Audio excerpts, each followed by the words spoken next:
gosh. Oh, hamstring. Up. Sniper, take the other picture. Yeah, I mean, that's how you can formulate opinions without having true facts.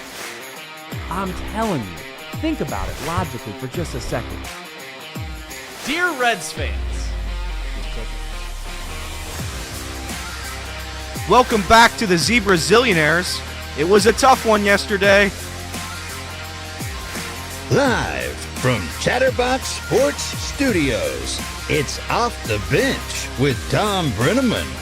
All right, good morning, good morning. The weekend is upon us. We welcome you to Off the Bench, presented by our good friends at United Dairy Farmers. I'm Thom Brennaman. A special day today.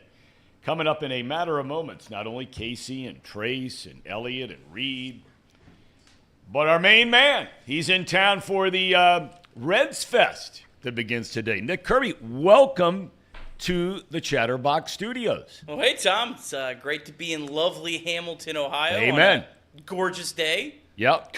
Nowhere else I'd rather be. I will tell you one thing. When I drive in, it's still dark. Yeah. And I will say one thing. They do a beautiful job here in Hamilton when it comes to decorating for the holidays. When I drove in this morning and I come around the corner, what's the main drag there? High Street, yeah. High Street. And I come rolling down High Street, and all the lighting on the trees up and down each side of the street.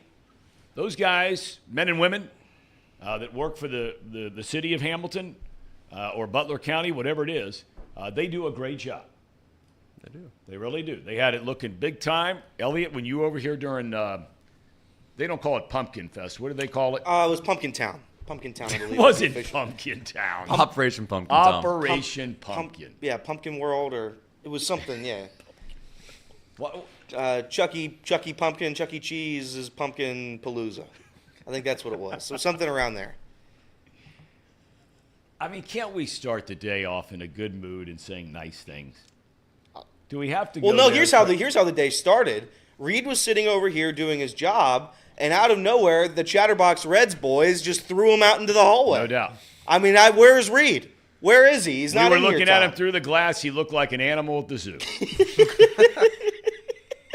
He did. It's sad. It's sad what's happened here. I'm worried Kirby's going to come for me next. I don't know what's going to go. I don't know. Honest to God, I don't know what's going to happen. Because if I start spewing Jonathan India propaganda, Yeah. I'm going to get removed. Well, look, we're getting into all of that today because we're lucky to have Nick here.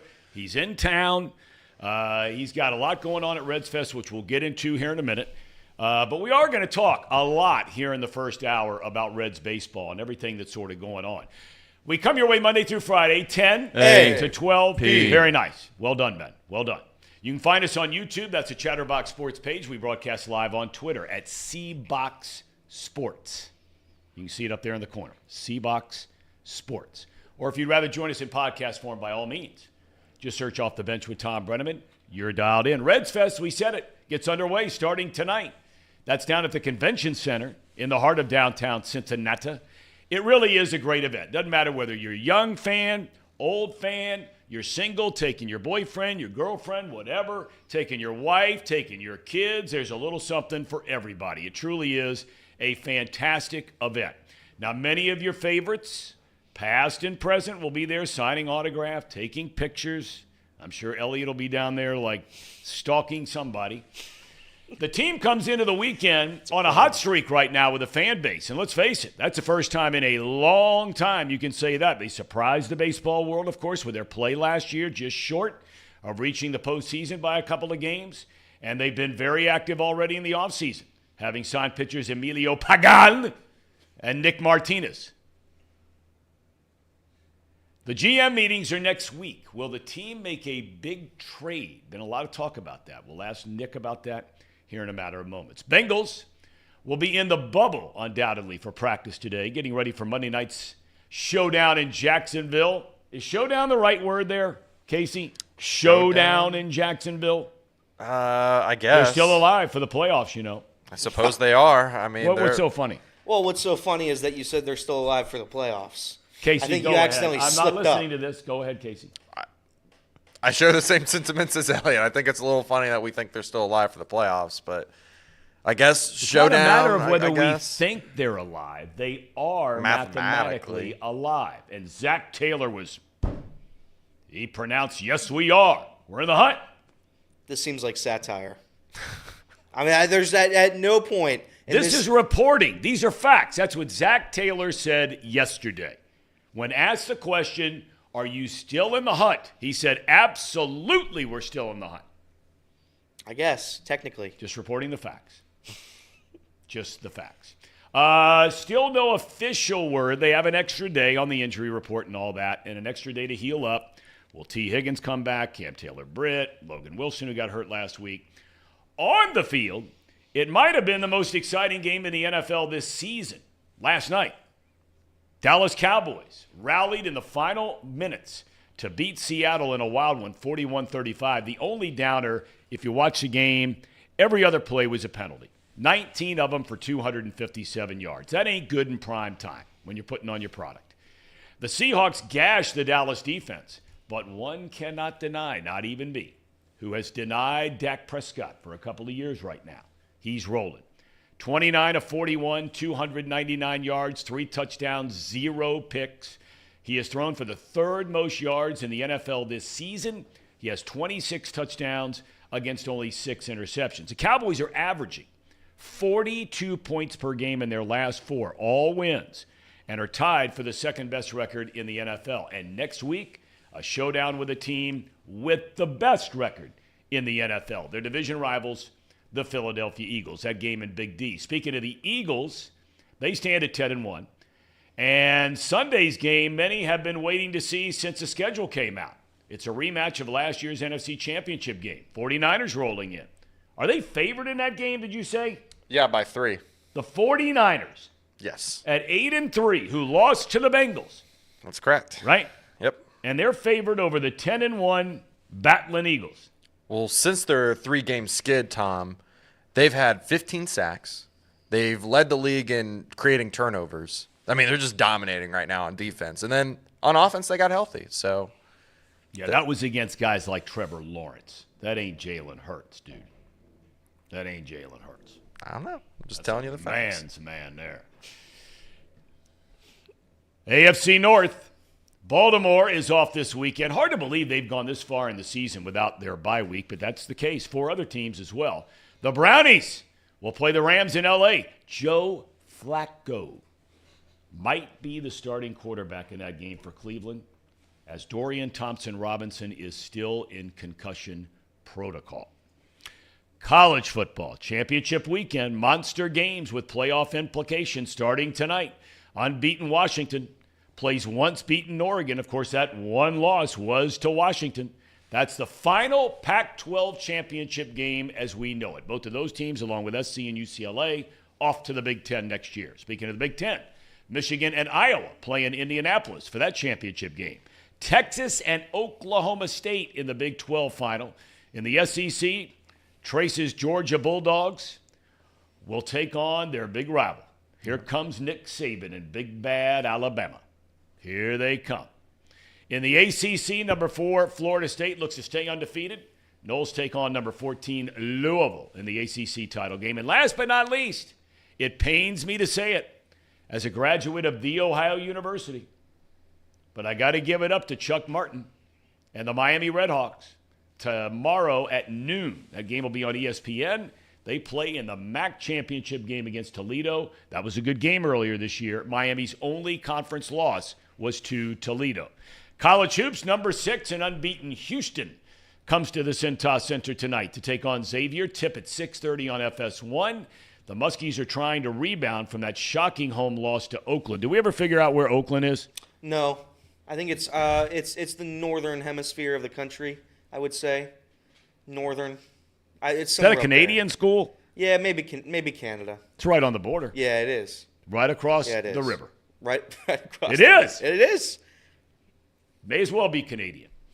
If you're looking for a good night of college basketball, you got the X game, and then at 9 o'clock tonight on ESPN2. How this game is on ESPN. What in the hell is on ESPN that could possibly be more important? The number 4 UConn playing number 5 Kansas at Allen Fieldhouse in Lawrence, Kansas. It's going to be college football. I don't know which game. It's probably the MAC. It's Washington the MAC's versus tomorrow. Oregon. It's Washington I thought versus that's Oregon, right? ABC, I thought. Well, isn't that considered ESPN? Okay, you might be right. They're doubling up, putting them on both. Yeah, you're probably right. Okay. And UC does not play until Sunday. That's at home against Florida Gulf Coast. Did you see that story, by the way, about the Bearcats? How do you pronounce it? Simus Lukosius? Simus Lukosius. Lukosius, okay. Good player. Transfer. He's off to a really good start. This guy's going to have a good year. He's a good player. Apparently, he got struck by a car walking across the street on Jefferson Avenue. What in the heck is going on down there? I can't defend Clifton. There's going to be some bad things that happen in Clifton. You know, you're getting your groceries, you're walking your dog, and then boom, you're hit by a car. I mean, that's just what happens down in Clifton. It's not good. I read this story and I was not happy yesterday. One of our better players this season struck by a moving vehicle, but Better players seems to be a stretch. He's had a good year. this year he's been one of them. He is not a a pretty stretch good as Clifton, player. though. This year he's been one of them. Hey, can we talk about something relatively serious for half a second? It's not this kid's fault for doing it, but you know, you would think, and I always thought this logically when you're walking across a street, Busy street, whether you're in college or not, you know, like when, especially at Miami, not trying to get on the kids in Oxford. We know how they but are. like, Oh, they're stumbling across the street. but I'm just saying, like, you think you'd just be like, hey, let me see if a car's coming. Like, I know they're supposed to stop, but like my dad always said, would you rather be right and get ran over by a car, or would you rather be wrong and let it go past? I think I'd just rather be wrong and just let it go It past. seems like, and I could be wrong, it seems like you're blaming the man who was struck by a moving No, vehicle. see, that's Because where That's blaming- where that's kind Is of this what it victim seems blaming? like you're Here we doing. go. No, it and that's just a dangerous Here we go. precedent. It just reminded me of the Reminds me of Gavin situations Newsom. I've seen in Oxford. That's all. Did he have headphones in? Oh, you can book that. You can book that. If I had to imagine what happened, and I can't guarantee, I imagine the crosswalk, the sign on the sign was like, yeah, walk. So he was walking, and then somebody probably made a right turn, or something Left silly turn, like but that. yeah. Left Some turn. wonder if he was hit by the lawnmower man. That did not happen. He's too responsible. He is too responsible. He's got insurance too. Anyway, apparently it's a minor leg injury, and he might play Sunday. So we wish him well. Our prayers are with him. And, of course, we were talking about it. It was the primary topic of conversation, even with Nick Kirby in here right before we got started. Yeah, it was. TQL Stadium tomorrow night, place to be. Will you be there, Casey? Yay or nay? I do not think I'll be there. Why? Fake fan. Unfortunately. Why? We're celebrating my sister-in-law's birthday. Sister-in-law. Yeah. Your wife's sister? Yeah. Are you kidding me? What? I mean, are you serious? Your wife's sister? I mean, we're gonna be I watching. mean, the it's game. your wife. It's I not- get it. But your wife's sister? Yeah. My wife's sister doesn't even speak to me. I don't know what to say. We're all really She's close. one of those liberal Duke elites, and, you know, we have nothing in common. Besides, we're related to each other just strictly by her sister and me getting married. She won't even look at me. All my in-laws and I are really close, so we like to go celebrate our birthdays. So we're gonna go out and we're gonna watch the game. We're gonna go to a bar, probably watch it, have fun. A And bar then- down and over the Rhine? Ooh, I don't know. I mean, we down we here like in the going. We like going to the banks, so I don't know. Oh, Maybe okay. I'll convince them to go to the over. Well, over the banks will be good. That'll be good. That'll be good. But, hey, look, it's a big-time game tomorrow night, all kidding aside. Their big rival, Columbus. It's the Eastern Conference Finals of the MLS. A win, and FCC would host the championship game next weekend. Okay. Reds Fest tonight begins. Nick, here at Chatterbox, we are teaming up with ESPN Radio in Dayton, and you're going to be on the radio tomorrow, correct? Yes, yeah. 1410 a.m. in Dayton. Justin Kenner's been kind enough to ask me to Good guy. help co-host their live broadcast from Reds Fest 11 to 1 on Saturday. Going to have 20-ish players and personnel come through, kind of just in and out, and get to interview them. And so, yeah, really looking forward to that. Appreciate Justin, giving us the opportunity to kind of help them out with this, and looking forward to hopefully meeting a lot of people that we see on Chatterbox Reds in the chat, and people that have supported us, and really looking forward to that. I'm kind of curious, just, for you, because you follow the team and the whole franchise so closely. If they came to you and they said, Nick, I'm going to let you pick the 3 people, you just pick 3. I mean, you might get, like you said, 15 or 20, and that's the way normally they kind of rotate them through as you're sitting there for a couple hours, and it's great. But if you had to get 3 people in there that you could sit down and talk to each of them for, say, 15, 20 minutes, you have a top 3? It's a good question. Will Benson would definitely be. Why? He's just an interesting guy. He's got a interesting story about how he was a top prospect, kind of fell off, kind of came back. Just last year, I mean, he kind of just, I feel like, embodied the 2023 Reds as much as anyone. He started as bad as you can. I think he was hitting like 050 when he got sent down to AAA. Went down and just tore up AAA, came back and was one of the best hitters in baseball since he came back. So he would be up there. Okay. Jake Fraley always has been interesting to me. I know he's had some mental health things. So I think he'd be a good interview to kind of hear a little bit more about his story. Andrew Abbott, maybe my third. Now, why him? Did a podcast with Jim Day. He's kind of got that Virginia roots. He's a really down home to earth guy, and I think he'd be a fun interview as well. All right, I want to jump in on one guy you just talked about, because we found ourselves in here feeling like the rest of the world was overlooking the importance of Jake Fraley to this team last year. This guy had a really nice year. But for some reason, it seems like when people start talking about the team, naturally they will gravitate towards all the young guys, and McLeans and the De La Cruzes and Steers and Encarnacion Strand, who, by the way, Encarnacion Strand, a happy birthday today. Did you know that? I just saw it right before we went live. Okay, all right. I'm scooping our Chatterbox Reds guy. Reds info. But Fraley is a guy that he really did a lot of good things. Now, it's like the old Pete Carroll line, and I use it on the show all the time. Don't tell me what a guy can't do. Tell me what he can do. He did a lot of good things for this team, and he should be a very important part of this team again this year, right? Yeah, no question about it. With about like 40 games left in the season, I put together a little video kind of, hyping up some of the cool moments of the season, and it was literally Jake Fraley early in the year. He had a lot of just huge hits for the Reds. I think if you look at his end-of-the-year stats, they're not going to wow you, but I don't really think it's fair to really put any stock in what he did in September, because really, if we're being honest, he probably had no business playing on that broken toe. He clearly was not at 100%. It was really David Bell was in such a weird spot at the end of the year, because you had all these young players. You had guys that were injured, like Fraley, Votto coming back from an injury. You didn't really know. There was just so many guys you had no idea what you really had out of them. But, yeah, if Jake Fraley's healthy, and that's a big if, because that has definitely been a struggle for him, really his entire career. Even in Seattle, he struggled with that. When he's healthy, he is an absolute elite hitter against right-handed pitching, and I think completely changes this lineup. Why is not the right one? When you look at the Reds outfield, alluding to what you're talking about, Benson and Fraley are very good hitters as left-handed batters against right-handed pitching, okay? And Friedel is a straight-up left-handed batter. Is an outfield power bat / DH kind of thing for you as important, more important, less important than going out and getting a bona fide, say, starting pitcher, a Bieber, somebody like, and we'll get into those guys in a minute, but I'm just curious your thoughts. If you had to have one or the other, where would your priority be?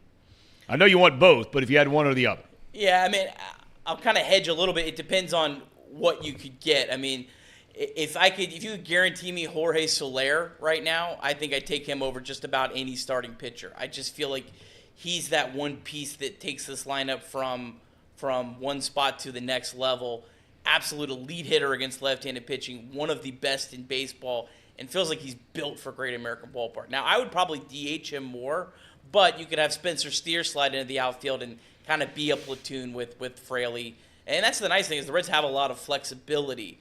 Tom, that's the one thing when you got to the end of the season that I was maybe most excited about, is there wasn't like a glaring hole. The Reds need to improve this offseason. They've started that process. But there wasn't like they didn't have to go get a third baseman. They didn't absolutely have to go get a starting pitcher. They didn't actually have to get a relieving pitcher. They had good core all throughout their entire roster, and I think that gives them more flexibility to find the best value in deals and not have to overpay like the Cardinals. I think the Cardinals probably in some ways had to overpay for Sonny Gray because they were just absolutely desperate for starting pitching. Where the Reds, they need starting pitching, but they're not nearly at that level of desperation that the Cardinals were at. All right, boys, open it up. Elliot, I'll start with you. What do you have for Nick Kirby? You're the guy that's down there schlepping around. I can't believe on a day when Nick is here, you got your Bengals lid on and whatever that. What is that sweatshirt? What does that say? This is my Hilton Head sweatshirt. It's my favorite sweatshirt. Hilton Head. You like Hilton Head, Tom? I love Hilton Head. I've only been there one time in my life. I love that place. It's a good time. It is beautiful down there. Beautiful. So go ahead. Well, I don't. I mean, specifically, if we're going to ask Reds questions here, I have one. Do you think we should trade Jonathan India? Oh, wow. I didn't see that coming. It was just on the top of my head. I didn't know if we were going to go there, but you know what? This is a serious question, though. Okay, and I know you guys are jacking around, and we were talking about it beforehand. But this is one, Nick, that I really wrestle with. I got to tell you, I really wrestle with this. I think India's a pretty damn good player. I mean, he's got his shortcomings on defense. There's no doubt about that. There are other guys that are better playing that position than him. Okay, but I'm a big believer in clubhouse guys. I don't know the guy. I've met him. I don't know the guy, but just watching him, I think his teammates really like him being on this team. But all you keep hearing is trade him, trade him, trade him, trade him. He doesn't fit the Reds in a perfect sense. I am absolutely not giving this guy away. He's a valuable player. The Reds should get something valuable in return. Now, I've said it on Chatterbox Reds. I'm completely okay if there's a great return that is lower-level prospects. I have no problem with them moving him for lower-level prospects, continuing to stock the farm. Maybe you trade Jonathan India for lower-level prospects, and then maybe one of your higher prospects you flip for a starting pitcher or something. It kind of is a way to keep your organization balanced. But if there's a trade that's value, I think you move him because I think there's other teams that could have more value out of India than the Reds have. With India, you're probably going to have to stick him at DH or be a part-time second baseman. I mean, it's pretty clear Marte, De La Cruz, McLean is your infield, and CES at first base. And so you keep Jonathan around, and you have more depth. But if you can get something better in return, I just think overall that's the smart move for the Reds. I would agree with that. I would agree that the depth thing is important. We used 70 different players last year. Having a guy like Jonathan India off the bench instead of Kevin Newman makes a lot of sense to me. That's why I still think it's important to still go out and get another outfielder. You have additional depth. You can plug and play him at DH whenever you want. I do think that if you can get Jonathan India for a ready-now player, that's what I would look for. Again, people are going to disagree with me on this. I don't think trading Jonathan India for a prospect at this moment helps this team get better. It might help us in the long term, but again, I would rather have this team compete next season. And I think that helps by trading Jonathan India for a starting pitcher that plays in the MLB today. Well, let me ask you this. Would you rather take a lesser return for Jonathan India for a major league ready player or a bigger return for lower level prospects?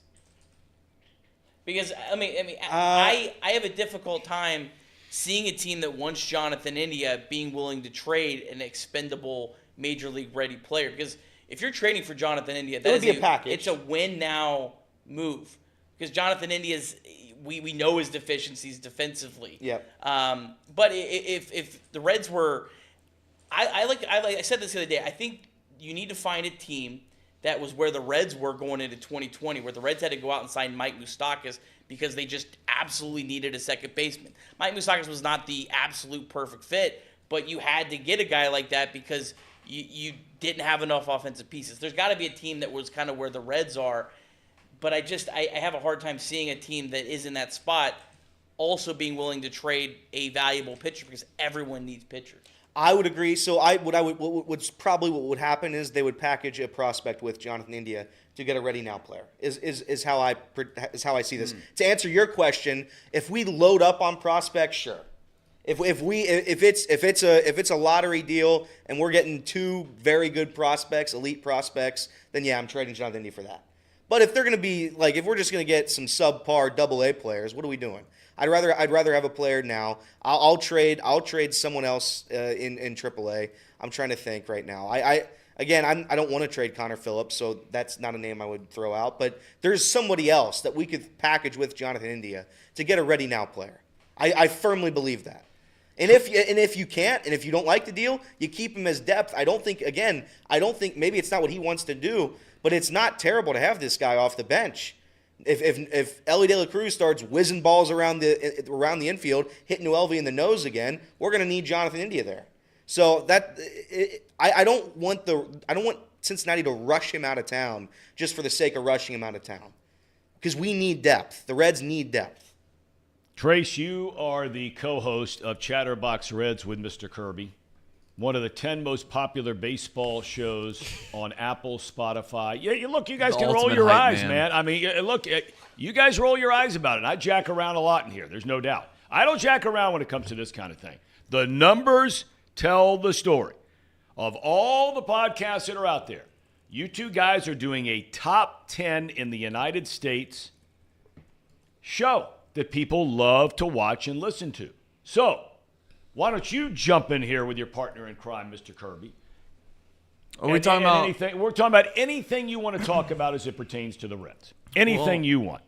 You're the boss. You can, for all I care, you can talk about goats. No, it's a tough spot where the Reds are, because I think that there's a plethora of things that you can have questions about, and you can have thoughtful opinions about, and you can be right about them, and you can be wrong about them, and that's the nature, and that's why we all love probably sports in general, is because there's obviously ways to talk about them and debate.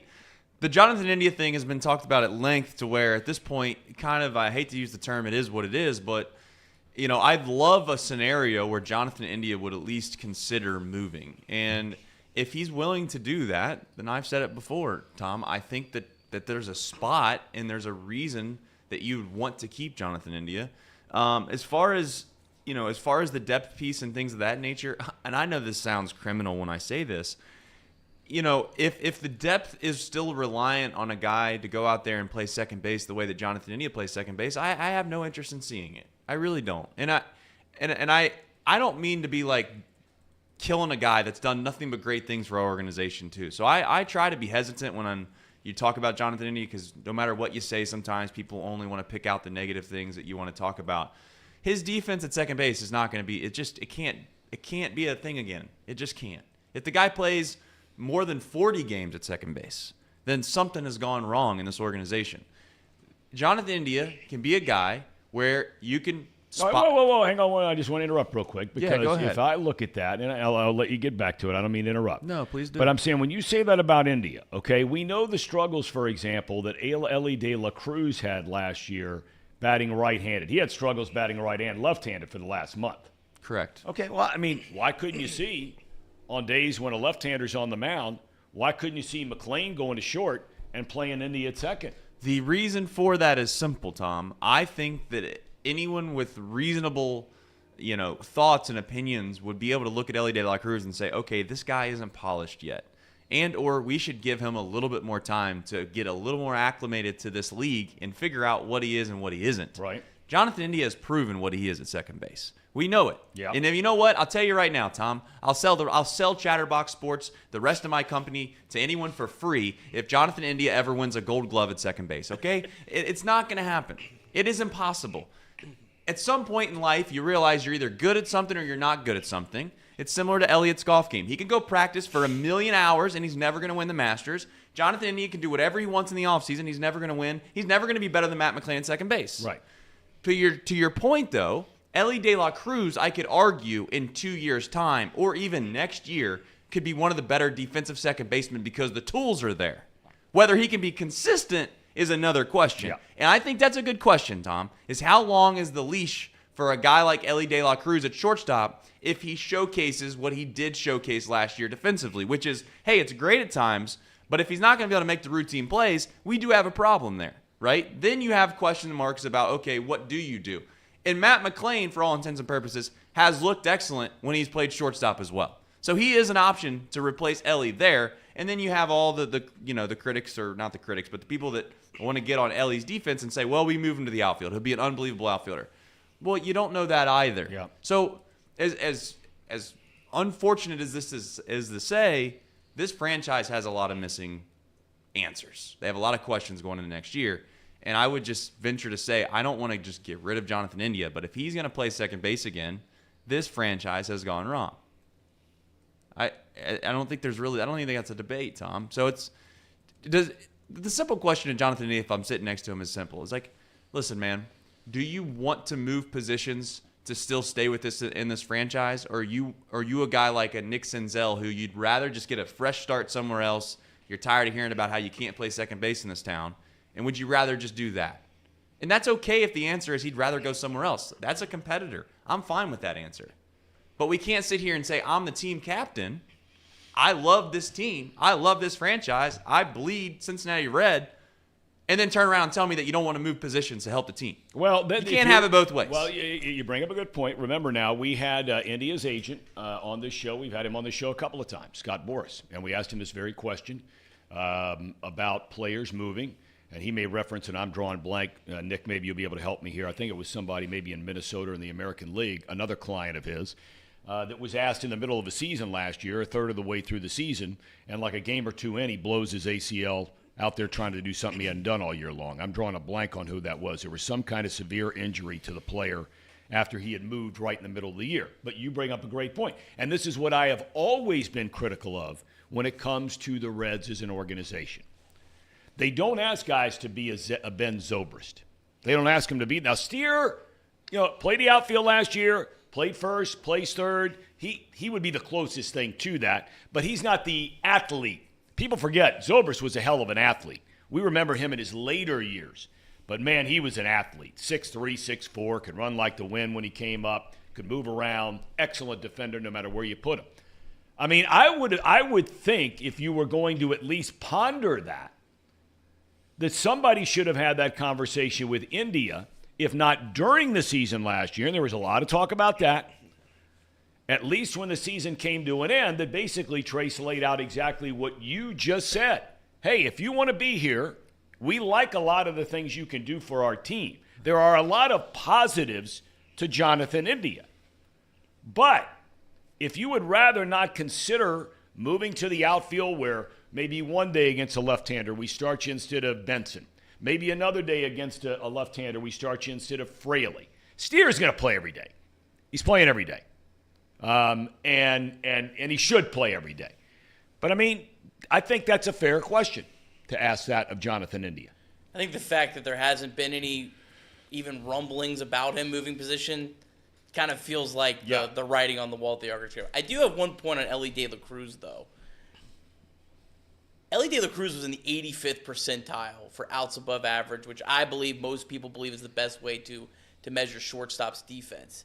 He was in the 85th percentile, and he had a lot of bad errors. The fact that he was rated that high gives me a lot of hope that once he kind of cleans up some of these Barry Larkin, I think he had 15 errors. It's littered with guys that did that when they were coming up. A lot of guys have done what he did last year as young shortstops. The ceiling for Elly De La Cruz defensively is very, very high. And I think he's going to – I don't think he's going to necessarily be a fully polished player defensively in 2024. But when, you start getting into the year after that and the year after that, I think you're going to view Elly De La Cruz as one of the absolute all-around, every facet of the game elite at. It's fair. That's fair. I don't know. I watched Elly play defense last year, and there were some times where he didn't look good at all. So I think he's going to obviously be very good as a baseball player, especially for the Reds. Hopefully, knock on wood. But I don't know. What I saw last year was a very struggling player, from all aspects of the game. But how many times did you see Elly De La Cruz make a play defensively that no one else makes? True. He makes up for some of those bad, like Jonathan India, with all due respect. When did you see Jonathan India make a play? You go, no other second baseman makes that play. Well, there was a couple of those. There was a couple routine grounders he threw into the stands, and no other second baseman would have made that play. But yeah, I get your point. I get your point. Tom, Tom, We digress. Tom, you've watched a ton of baseball. Do you think that the league is littered with guys that, and this is the kind of the point that I'm making about Elly to be clear. The league is littered with guys that ultimately have the tool belt or the tools to be able to be a veteran major league player, a guy that can play for 10 plus years. The question mark ultimately ends up coming down to what they have upstairs and whether they mentally can handle the load and whether they can be a pro and they can move on and they can get past an error or they can make an adjustment and all those types of things that we all talk about.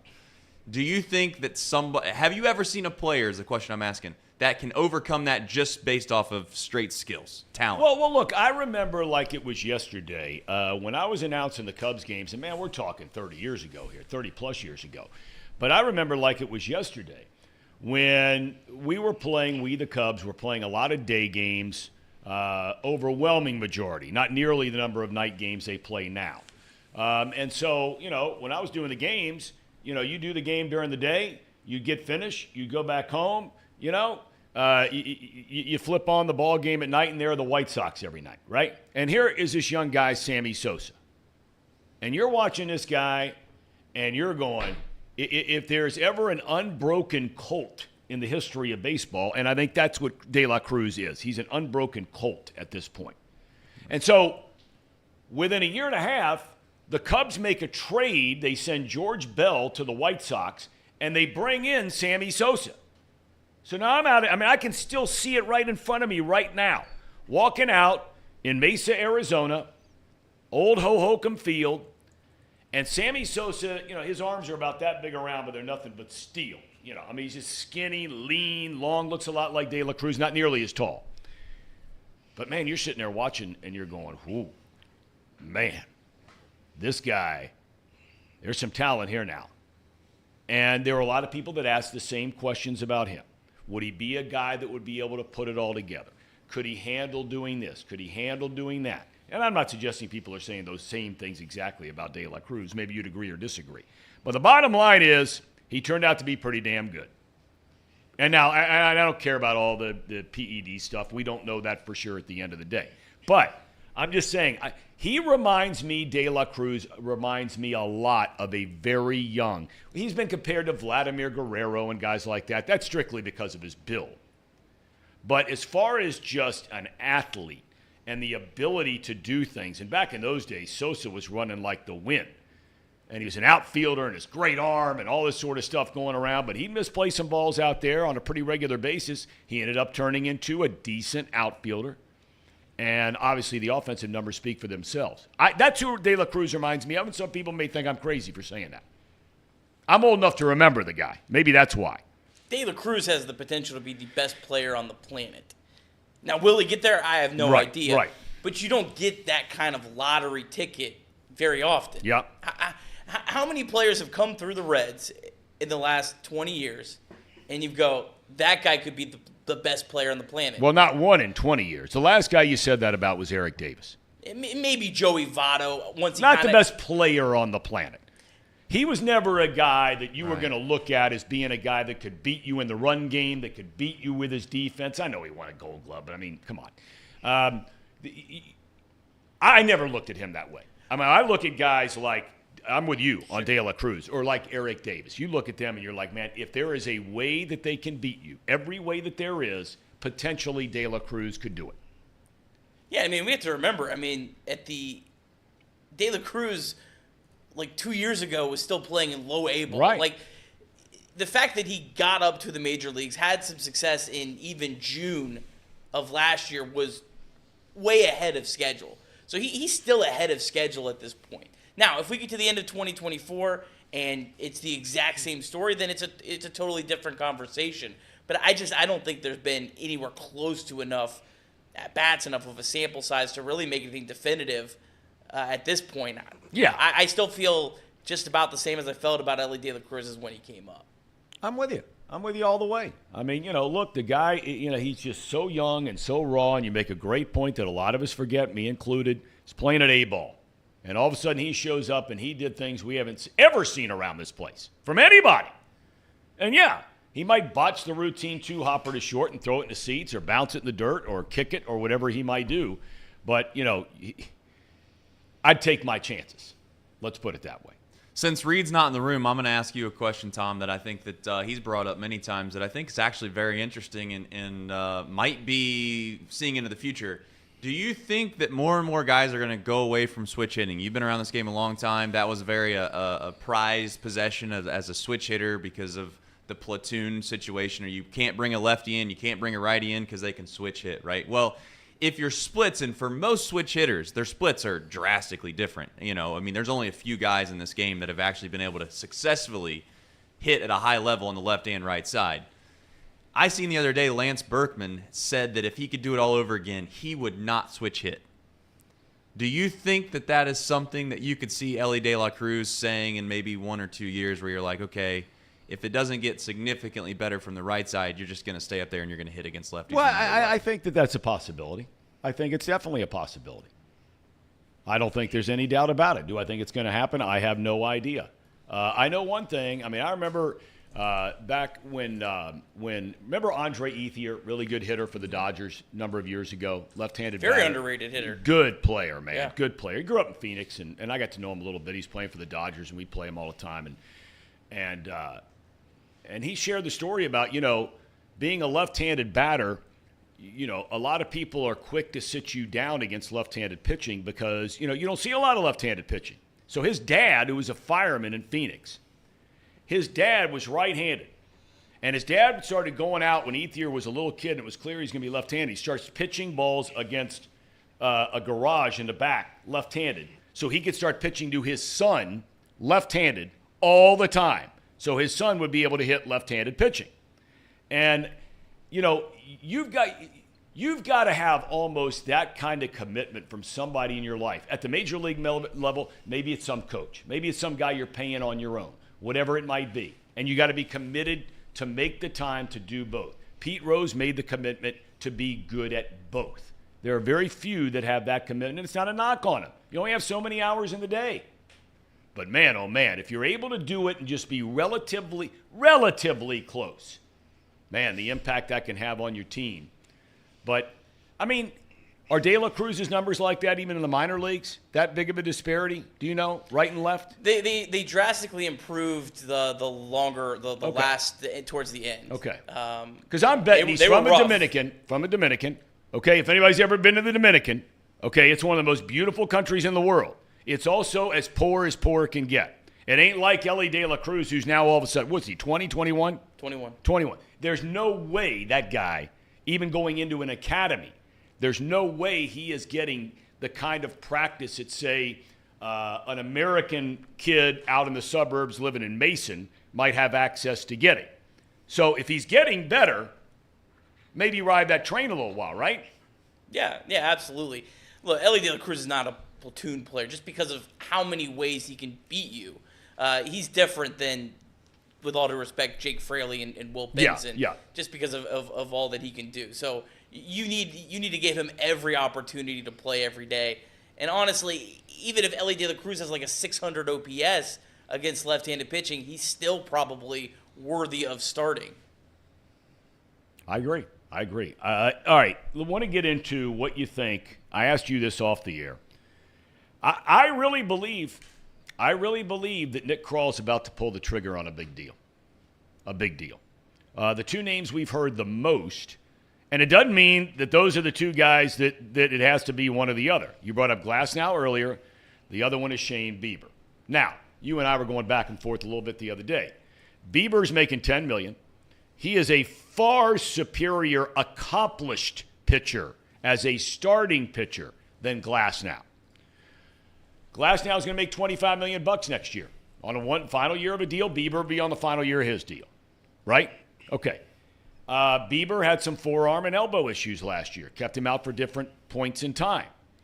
Glasnow threw a career-high 120 innings. And one of the reasons I don't like the idea of Glasnow, Nick, is because I think the Reds right now, as they stand with their starting rotation, pick 5, 6, 7, 8 guys as part of that group. Every single one of them is going to be on an innings limit this year. Hunter Green, Andrew Abbott, he extended it last year and the wheels fell off. Williamson might be the only one that's not. He stayed healthy last year once they brought him up. But Ashcraft, long bouts, out, hurt, same the year before. I mentioned Hunter Green. Lodolo, we don't even know if he's going to be ready for spring training. So I feel like they need to have a guy in that rotation, and this is where Bieber would fit it for me more than Glasnow, where I'm not worried about how many innings he throws next year. I'm not having to look in the dugout in June and taking a guy out in the fifth inning because I'm worried if he's going to be hanging around in September when we really need him again, right? Does that make sense? Yeah, I'm not sure I feel as confident as you do in Shane Bieber, though, in his health. So that's also – I don't know if I necessarily look at those two guys as like one guy I really love more than the other. The reason I like Glasnow more is because he costs more.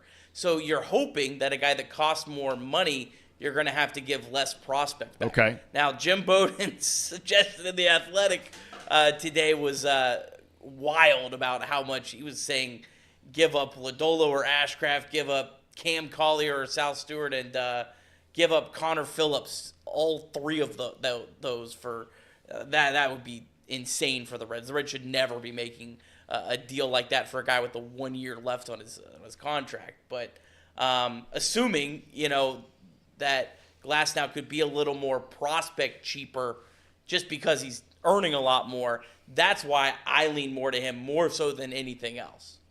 What about dreaming big? Somebody in the chat right here, it's Eric, and I've heard a lot of people, and I think most of the time I wave them off. A lot of people wave them off. They're like, "Are you kidding me?" Come on, right? I mean, Shohei. Okay, now let's just think about this here for 1 second.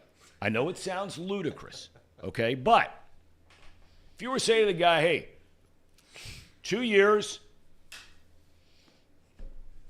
$110 million," they would make that up at the gate in advance ticket sales. They would make it up.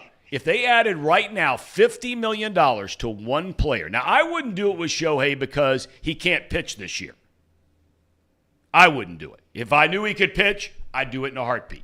I know it sounds crazy, but a lot of these players, they really are interested, and we see it all the time, signing a short-term deal, opting out in the second year. Nick Martinez just did it yesterday. Now, I know we're not comparing Nick Martinez to Shohei, but why not dream big? Why not? They've got the money. I'd be all for a 2-year Shohei Ohtani deal. I've said many times. But he can opt out after one. You don't have to give up any prospects for him. If he wants 1 year, $70 million, I'd give it to him.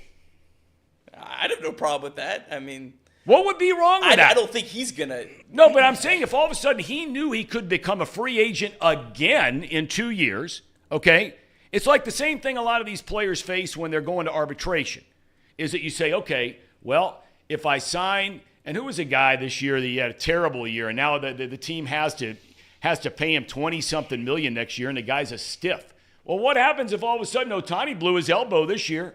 What if next year he blows his knee? He's guaranteed a second year at $50 or $60 million. Well, Tom, I think someone would give Shohei Ohtani a 10-year deal with an opt-out after 1 year.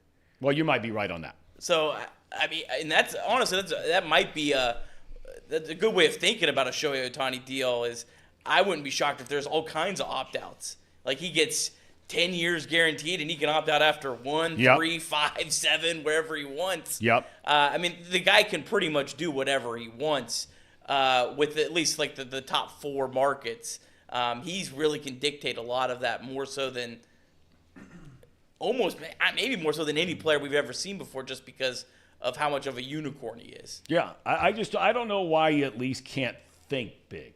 It's because we're so used to around here thinking so small. We really do. We think so small. Everything from a situation like this, we think small. We laugh, oh, no way. Just like our arena downtown. It's no different. We think small. How many NCAA tournaments did we have here when Riverfront Coliseum opened up? We had them every year. We'd have had the Republican convention here 2 years ago if we had an arena. How many billions of dollars this town has missed out on by not thinking big? Big, big. What's wrong with that? I'd rather think big with like an Elly De La Cruz extension or maybe even like a Connor Phillips extension. I know that might be a name that's weird just because he's younger. I think he's only 22. He's the youngest of the Reds starting pitchers. I'd rather think big with your own guys. So you're paying Elly De La Cruz until he's 33, 34, as opposed to thinking big and going out and signing Aaron Nola until he's 37, 38. I'm all for thinking big, but I think in Cincinnati you have to be a little bit more realistic because the margin for error isn't as big as some of the bigger markets. No question. If you miss on one of these guys, you're really hamstrung based on what Nick Kroll and the front office is going to be allowed to spend. Tom, I think they would do that, but Shohei Ohtani's not going to do that. Yeah. The reason that they don't want to have the opportunity to go into free agency next year again or the year after that again is because they don't. Ultimately, at some point, the player doesn't want to have to keep proving themselves, right? Like you mentioned, if he blows his knee out, well, he could have been sitting on a guaranteed contract for 8 years. And instead, you took an extra $20 million for a 1-year deal instead of just signing the 10-year, $50 million a year for every single year for the next 10 years. Seems like a much better option if you're a player just to take the long-term deal, especially if these teams are crazy enough to offer it. I was thinking the other day, when did the players become so valuable that they've leveraged these opt-outs all the time now? Because there's not a club option. It only takes one owner. And that's fine. And you know what, though? Like, at some point, I'd be like, you know what? Even with this Martinez signing, it's like, okay, he has an opt-out. Was that the decision? Was that the difference between saying, hey, there's going to be a club option next year instead of a player option? And I'm not suggesting that they made a bad decision, but it's crazy to me to think that this guy could go out there, blow his elbow, be the world's worst pitcher, and next thing you know, you got to pay him all this money next year because it's a guaranteed contract. But, oh, by the way, if he goes out and he's a Cy Young, oh, all right, well, I'll see you later. I'm going to go get paid again. No, bullshit. Like, I'm so tired of these player options all the time. And I guess I'd be a terrible GM and a terrible owner because I just say, no, piss off. This is a two-way street. If you want to play hardball, this goes both ways. I'm not going to give you a player option to get out of your deal if you're great. That's why we're signing you for 2 years. Yeah, I don't understand why. I haven't understood that whole thing where look, I'm okay. Player wants to do the 1-year opt, fine.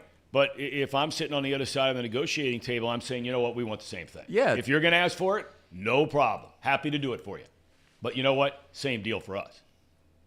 Well, I think you also are you're paying a GABP premium for some of these pitchers, especially the ones on short-term deals, because they know that their numbers probably aren't going to look as good. One thing about Nick Martinez, the Reds are protected on. So let's say Nick Martinez comes out and is incredible. The Reds can give him a qualifying offer next year and get a draft pick. Yep.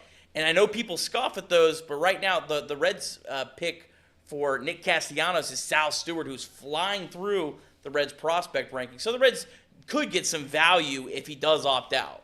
So, but yeah, I mean, they are taking the risk of him blowing his arm out and paying him for 1 extra year. What about Castellanos? There have been rumors about him. There was rumors in the beginning, and it sounded like the Phillies probably weren't getting the kind of returns that they were hoping for, and it sounded like they said they're not shopping him anymore. Okay, all right. I wouldn't be against No. bringing him back if you could get him back at like instead of Jorge Soler, if you could get him back. But I mean, you're pretty much just taking his salary at this point. I don't think you're giving up any prospects for him because Especially if you could get a lot of drives to left field. Go ahead, Elliot. Wow. What are you shaking your head about? The Reds. Would you take a lot of drives to left field? I don't know how you want me to respond to that. So I'm gonna. Here we go. The Reds, if they want Nick Castellanos, Every Reds fan would take "There's a drive to left field" by Castellanos. Tom said it, not me. All right. So so here's the thing. If the Reds want Nick Castellanos, unfortunately, they're gonna have to talk to his representation this time around. So I hope that happens. It won't happen, but God bless. My question for Nick. We've been talking about. What the hell is so funny? We've been talking. I'm not laughing at all. That's Nick. He's laughing. Are you gonna get on him? Get on him. No, I'm not getting on him because he's a guest. He's a guest. I've got a question for Nick, and it's why I kind of thought Nick Kroll might not do anything. We have a lot of young starting pitchers, a lot. And I see Evan Maurer spamming in the chat. I heard Nick talk about it before the show started. At some point, we're going to have to deal one of them because we just don't have enough room for them. And we got, 6 guys next year that could potentially start, not including Nick Martinez. So my question for Nick would be this. If you had to deal one of these guys, who would it be and why? None of them. Oh, come on, Nick. Good Lord. I mean, come so would you man. do- Come would you move on. him to the You bull- would can't you move him sit to the around bullpen? and wait on 10 and 12 and 15 dudes. Come on. Somebody's got to go. These guys all have options. You could send all of them to AAA. I You need- understand, but I'm saying to get something that gets them into the postseason this year. You don't want to trade 4 of them or 5 of them or 8 of them. But, man, there's got to be 1 or 2 or 3. You're like, you know what? We can live knowing that this cat might go down to fill in the blank, and he turns out to have a pretty good career. All right, I'll give you an honest answer. I would say if there's one guy that I think would be the best, I'm a big sell high guy. I think Graham Ashcraft would be the one that I think is so probably now the you're most talking. Now you're expendable. talking. Okay. But if this was the Los Angeles Dodgers and they had all these starting pitchers, they would send whoever's doesn't they go to camp, they pick their 5 guys, they send the other ones down to AAA, and they would have depth. The Dodgers have starting pitchers every single year in AAA. And used them all this year. And they still didn't have enough. Yep. But every single year, they have starting pitchers in AAA that are better than half the teams across baseball have at the back end of their rotation. So all these guys have options. Now, if you're a couple years down the road and these guys don't have options anymore, then yeah, I mean, maybe you're forced to trade. But I want to keep the depth. I have no problem if Connor Phillips has to go spend the first 2 months of the year in AAA, even if he's tearing it up, because that means your rotation in the big leagues is doing well. Same thing with even Brandon Williamson. I really liked him. I liked him too. I got to tell you, he grew on me as the season went on. But depth is just so important. Tom, thinking back to remember Travis Wood? Sure. He was a guy that was down in AAA. They could bring him up, bring him down. Yep. And it's the some of the best Reds teams we saw. 2012 was such a weird year because everyone stayed healthy. Right. That's such a right. All 5 guys thing. made every start. But in 2010, I mean, they used 9 different guys, and most of them were all effective. And that's what I think the Reds need to have to just give themselves some flexibility and some protection in case they do have a rash of injuries. Okay. All right. Anybody else with anything? I think the real thing that you're getting at, which is very true, is this. If we're ready, and I say, this young core is ahead of schedule, they were ahead of schedule already, maybe they're farther ahead of schedule, and next year they win 95 games, right? You could make the case this team could win 75 games and 95 games. That's the God's honest truth. But if they were to be a team that won 95 games, Tom, you are right. I think this team lacks an ace, if you want to call it that, or a big-time frontline starter that you can trust. And that's where you can get into the debate of, okay, we're going to give somebody up to try to go get that Glass now or Bieber, but that's never a guarantee too, to be clear. But I think we're in a position now where that's the reasonable debate to have.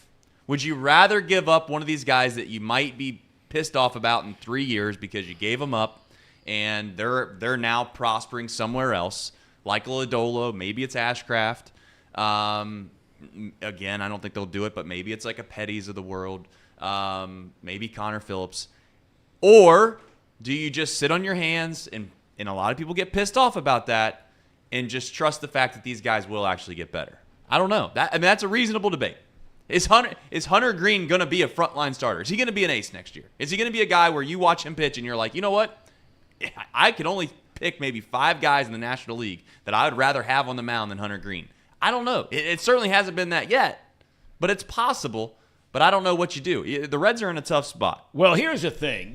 Actions always speak louder than words, but this is a scenario where Nick Krall can't tell you what he might want to tell you, to say it. His actions will tell you what he thinks. And what I mean by that is he might feel like you do. And Krall has been open and honest on the record as saying a lot of these young players, not every one of them are guaranteed a spot on his team. Somebody's going to end up in the minor leagues. Somebody. We'll find out who that's going to be. He said they got to go prove themselves again and again and again and again and again. And good for him for saying it. But you're going to find out whether he thinks they're closer traced to the 88 to 92 win team, right, with what they got right now by adding something big, right? And they've done a nice job, couple little parts that it could be really big parts in Pagan and Martinez. Because that bullpen last year was a lot better than we thought it was after a terrible start. They pitched well and they ran out of steam at the end of the year. Okay, fine. He's improved the bullpen theoretically. If he doesn't make that kind of deal, I don't think that Krall would be afraid to reach if he thinks they're closer to the 90 to 92 win team than the 75 to 80 win team.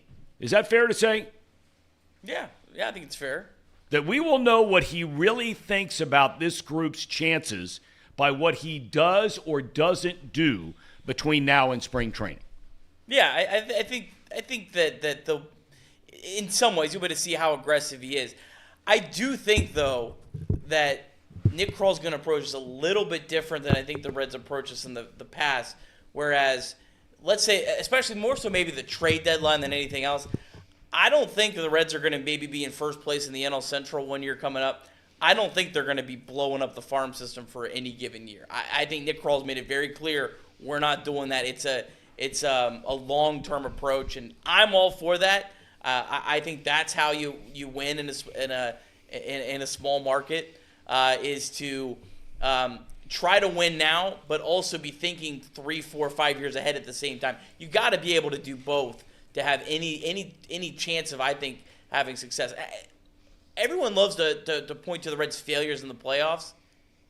The Reds haven't been to the playoffs enough, and you get to the playoffs time and time again by having a strong farm system. No doubt. Or be able to spend into oblivion, one or the other, which they're not one of those teams. All right. Why did you leave, by the way? That's a good question. Why did you leave? Nobody threw you out of here. Tom, what are you talking about? Did you not see the kerfuffle that happened before the show started? I didn't. I must have gone and filled up a bottle of water. What happened? Well, here's what happened. If you want to get into the story, and we'll get into the weather here in a second. You're doing the weather today? I'm going to do the weather today because it's my only time. I mean, I got kicked out of the room, so I got to get a little bit of airtime. Who kicked you out? Name a name. Name a name. I'll just point. I don't even want to say his name right now. That's how mad I am, Tom. This guy. That's how mad I am. This guy had my mentions flooded for like months because he had to go out of his mind and say, Reds aren't going to win 70 games. This guy's not got enough criticism for that. I was close. He said the Reds aren't going to win 70 games as definitive as I've ever heard anyone say anything, and he has not got enough flack for it. Did he predict the Cubs' epic collapse? Well, I predicted that the Cubs would finish better than the Reds, and boy, oh boy, was I right about that one. By the way, I was going to bring in a cookie cake today to celebrate, to Nick Kirby, the Reds coming in third place in the National League Central. I know that's a big accomplishment for the Cincinnati Reds, and I wanted something to commemorate that. But here's the story before I get into the weather. So I go in here. I see Nick. I knew Nick was going to come in today. I do a little tongue-in-cheek thing, right? I take a picture of Nick, and I say, hey, listen, I'm going to troll this guy into oblivion. Just kidding, right? Just joshing around, just joking around. And what does Nick do? I don't know if Nick has any siblings, but if he does, he's probably an older sibling that just tattles on his little brother or little sister. Because that's what he did today. He saw Trace walk in and he said, oh, Mr. Boss Man, Reed's going to be mean to me on the show today. Can you kick him out of the room? Can you kick him? And Trace, I've been working for him for 5 years. I guess there's no loyalty there because he throws me out. He throws me out like he's Joe West. I mean, he's like, get out of here. Are you kidding me? He's the cowboy Joe West. He's going to start singing Kumbaya here in a second and releasing country song albums. That's who he is, Joe West. But here's the thing. Let's get into the weather. It's another beautiful day in fall. All you guys love the fall. Another beautiful day. It's raining all day. It's a little warmer, but it's raining today. The good news is the rain should stop eventually. I don't know if the sun's going to come out, but you know what there is a 100% chance of this weekend? Go down to Cincinnati. There's a 100% chance of getting crawled because that's all the Reds do. They just get crawled. You go down there, you get crawled this, get crawled left and right. Next thing you know, Nick Krall owns your house, owns your car, owns your wife, the whole 9 yards. I don't know if you can own a wife. This is America. This is 2023. Not Saudi Arabia. So I guess we're doing that today. But it's absolutely disgusting. Listen, I came to work for Chatterbox Sports back in 2019, and I thought it was a beacon for free speech. I thought it was a beacon for all the things right in America. And here I come in today, and I make a little joke, little ha-ha, doing the little Reed thing, and I get kicked off the show. It honestly, it feels like a dictatorship in here sometimes. I don't know how I can work under these conditions. I'm going to have to keep trudging forward because that's all you can do, right? I mean, people say, when you talk about other countries and the dictatorship, why don't you just leave? Well, I can't leave. I like this job too much, but it really makes me think. It really makes me think. It's absolutely disgusting what happened in this room today. Nick, I still love you, I think. I still love you, but man, this puts a big dent in our relationship. So sad to see. It is sad. Thanks. Elliot's been fighting for me. He's been fighting for me. I wish my boss would have fought for me a little bit, but instead I got kicked out. The only people that fought for me are Elliot and Tom, because Tom's always got my back. I got your back. I mean, we don't get along all the time, but I got your back. What do you mean we don't get along all the time? The whole Big Ten SEC thing yesterday, it got ugly in here. I was very uncomfortable about it. It was not good. I thought it was great. Tom actually thought he pissed people off in here. That was the funny part, and he literally pissed nobody off. I'm not looking to go down that road today, although I have a sneaking suspicion we might. Well, I'm not in the room, so good luck. You're going to be back here in a minute because we're booting Nick out, so you can get back in here for picks. Yeah, or you want to just sit down, no one wants my pull up another chair from outside. Why don't you just pull in another chair and we'll keep everybody here? Yeah, sit next to Tom. Tom. How about you want to be a guest picker today? You're not a football guy? That's a yes. You're not a football guy? No. What? So not only Tom, this is what we're seeing. This is what we're seeing is that not only is he against free speech, he's against football. So how can you look at this man and say he's an American? I don't know. What's next? You don't like hot dogs? Apple pie not good enough for doesn't you? like a dog. Period. Nothing. Just get on out of here. I mean, what are we doing? Reed, there is no way I could be a mediocre father and do more than be as invested as I am in the Reds and make 50 college basketball bets every day. There's no way I could do more than that. I'm maxed out. That's as much as I can do. Nothing more, nothing less. Shot All right, degenerate gambling. Maybe that is an American pastime. That is something we like to do in America. But the system. I mean, the way that I'm getting these vibes, I guess is what we'll call them, vibes from Nick Kirby. I mean, he should root for the Toronto Blue Jays because he's clearly not like the things that America likes, like free speech. That's right. And football. That's right. That's not exactly a red-blooded right. American. All right, I'm getting out of here. All right. Did you do the weather while I was out? Yes, we did a little bit of the weather. Okay. All right. Good enough. By the way, Tom, in all seriousness, for those of you out there that are husbands, or maybe you're a single cat, and you like just putting up Christmas decorations. Tomorrow's the day you got to get it done. I've already had the law laid down. It's raining today. Tomorrow it's supposed to be nice, in the 50s. You're going to be outside. Trace is like Ebenezer Scrooge. He's not doing that. Elliot, you could just go right outside of your attic window. That's right. And you could start putting up Christmas lights tomorrow. They're already out. Do you have Christmas lights out? Already up. Really? Yeah, we got those little LED strips. Yeah, they're nice. They were a pain to set up, but they stay up all year. Yeah, so that's a big league move. No longer have to put up Christmas Veteran lights. move. Oh, real quick, we got 2 super chats. One of them's tired. Well, I don't even want to put it up there. I saw it already. So Drew Garrison said, like I said, tired. You don't know Sammy Sosa took PEDs, but you do know for sure Michigan is guilty? ? There's a lot more evidence that Michigan is guilty than there is Sammy Sosa. I don't know. I don't think that's true. Chi-Town Real Estate says, howdy, Nick. I see your strategy to boot the Cubs fan while you're on. Nice job. Reed, I'm sorry.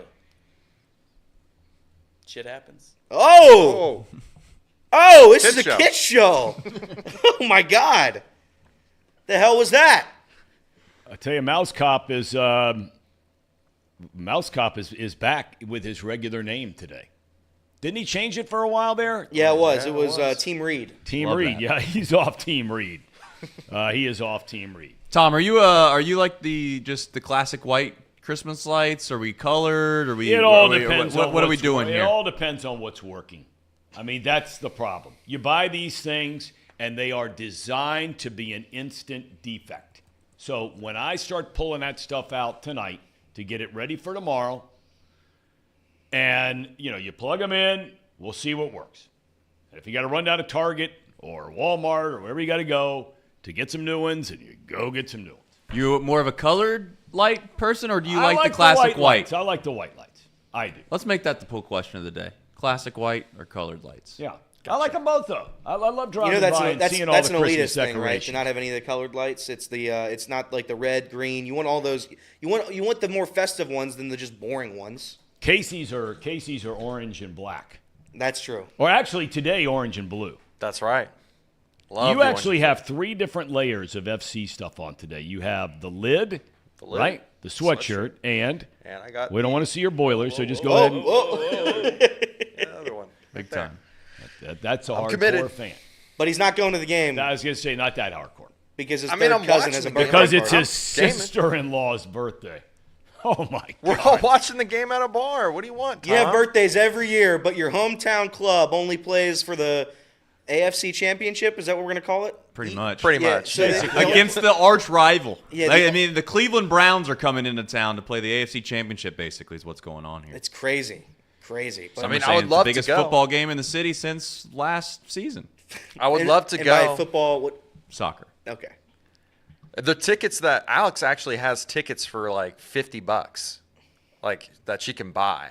So it's a little bit of a shame that we're not going, but It is a sham. but I'm not gonna I'm complain. just out of I'm not gonna curiosity. complain. We're going to get to our picks here in a second. But what would happen out of curiosity, okay, if you were to just say to Alexandria, Yes. okay, and that's Casey's wife, if you were to just say, hey, you know what, honey, I love you. I love your sister. I love your family.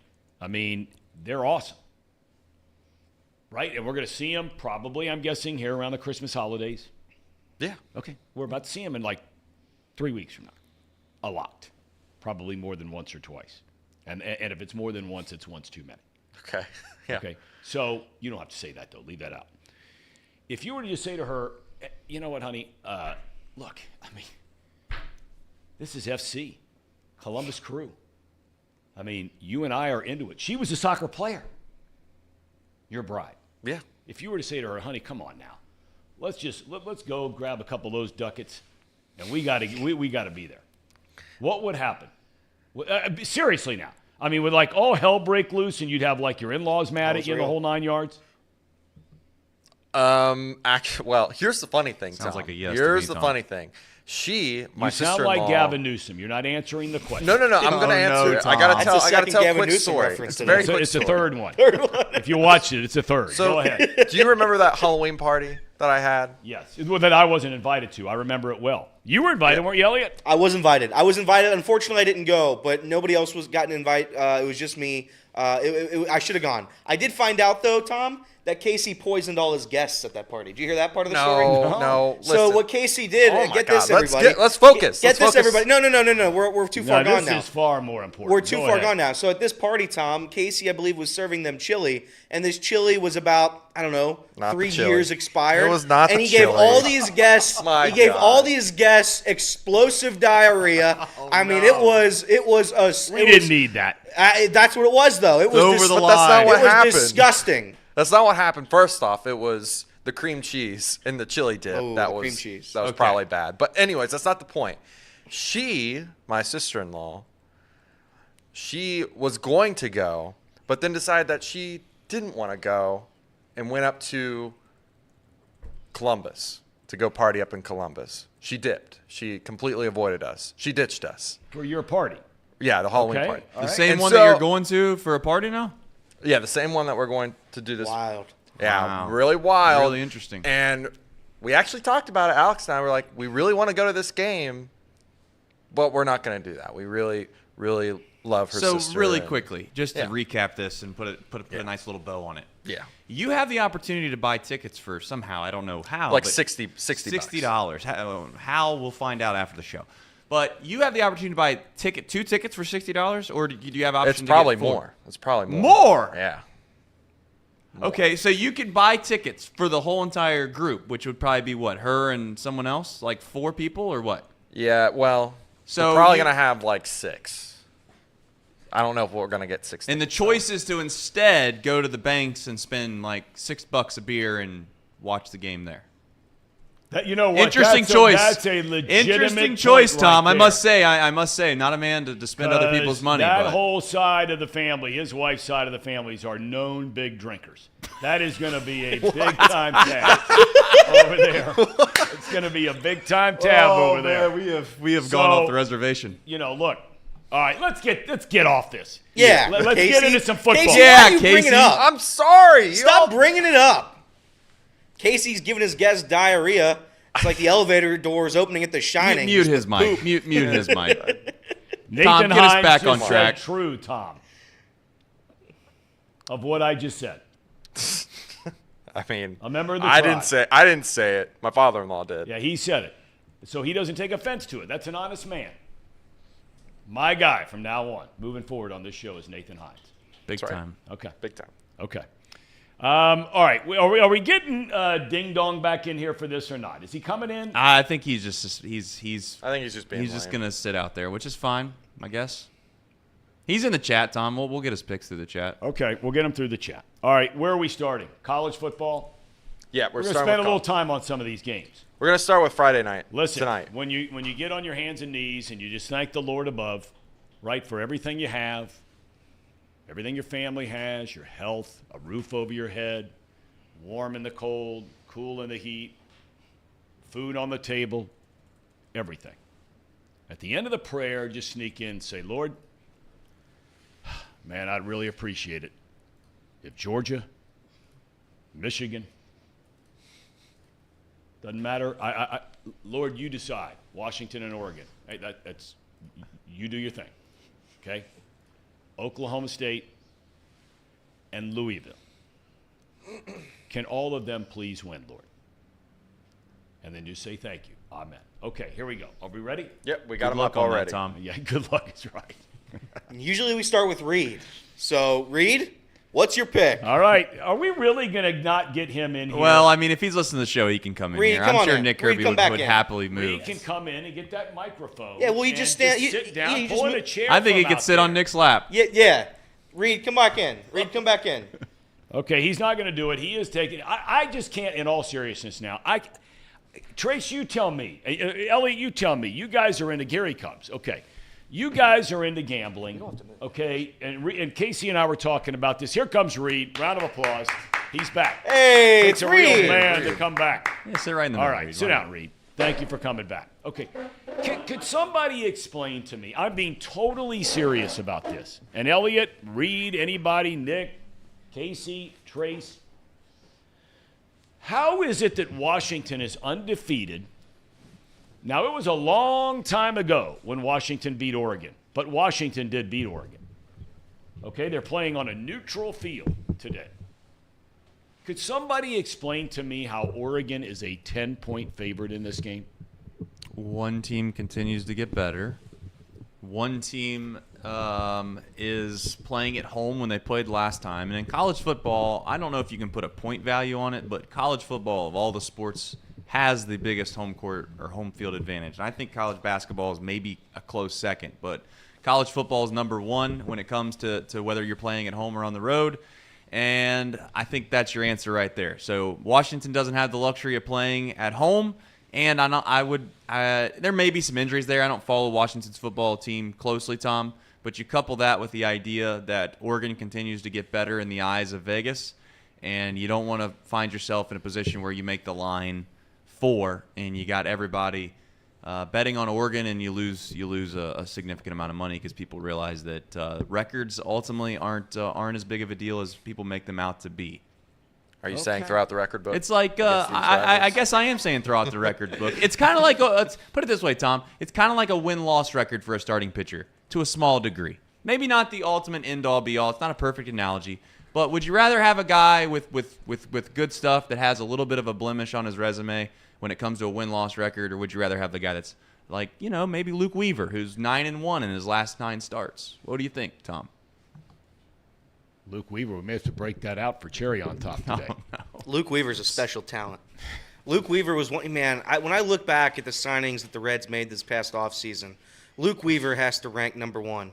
I mean, this guy went out and he tried his damnedest, and he got nothing but disrespect from this entire town. And all he did was go out there and win ball games, win baseball games. That's your job as a starting pitcher, Tom, right. and that's what he did. He was 10-1 as a Red starter. He was rolling with a 15.8 ERA. But I'll tell you what, Tom, it was special. Getting to be a part of a Luke Weaver 3 2/3 game and the bullpen takes it home. That's what baseball's about. Hey, Just win, baby. He That's started the win number 12 with a 12-game win streak. So That's right. He kept things alive. Some other stiff gave it up. That's right. Not Luke Weaver. Okay. Reed, let's start with you. Let's start with you, Yeah, Reed. What do you think here? 10-point favorite, Oregon against Washington. I like this spread doesn't make any sense, Tom. For that reason, I'm going to take the line that doesn't make sense. Give me the Oregon Ducks covering 10 Oh, points. my gosh. Okay. Nick will be next. Nick, make a pick. I think that line is just too high. Give me the Washington. All right, very nice. The Washingtons. The Washington. Okay. The Washingtons. Okay. All right. Okay. The judges. I'm gonna also take. I'm gonna go with Nick's pick. I'm gonna go with the Washingtons, and I think George and the boys will get up for this one. And I think plus 9.5 seems like free money, but maybe that's why I should take Oregon. It doesn't matter. I'm going Washington. For those wondering, and I was wondering, and I just checked it, no weather issues tonight for that game. They're playing at Allegiant Stadium in Las Vegas. Trace? Based off the fact that Elliott picked Washington, I'm going to lean now Oregon. That's a essential lock. Casey? My bad. I accidentally threw up Tom's pick, but I don't know if you're going with Oregon. But anyways, I am going with Washington. I think the media hold just. on a second. What? Get that off. Get it off. Casey's a ding-dong. Ding dong. Ding dong. All right. Go ahead, Casey. You're picking Oregon? I'm picking Washington because I think Oregon has been all over Oregon for years at this point, and it seems like every year they just stumble and fall at some point. They stumble and fall early on against Washington, and the line just doesn't make sense. Oregon minus 10, it just doesn't make sense. I'll take Washington. Okay. And I'm going to take the Huskies as well. Okay. That 10 is a big, big number. I wouldn't be surprised if Oregon blew them out, but if I got to make a pick, I'm taking the Huskies. Okay, what's next? Got a lot of big games this weekend. Louisville versus Florida State. That's a Louisville. That's right. You got to say it the way they. Louisville. I like Louisville better, but like yes. Louisville. Okay. All right. Let's start. Reed.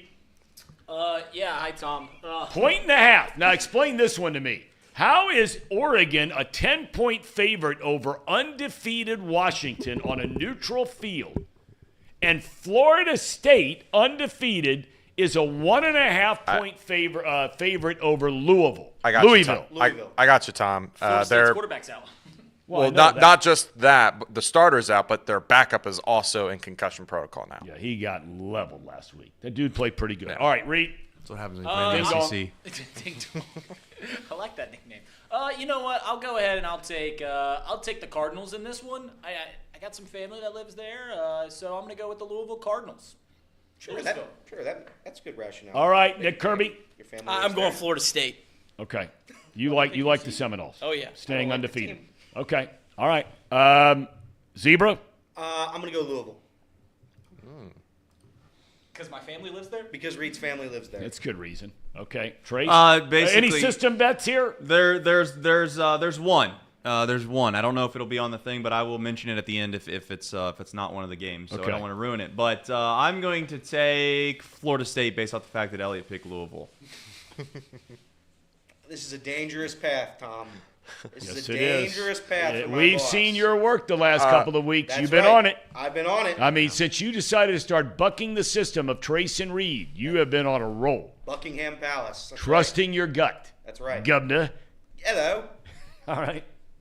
Yeah, much for the reason that Trace did. I don't know. I think Louisville. I would have probably picked them if they didn't lose just last week. Yeah. Who But they lose lost. to? Kentucky. Interesting. SEC school. Big Blue. But I'm going to take Florida State.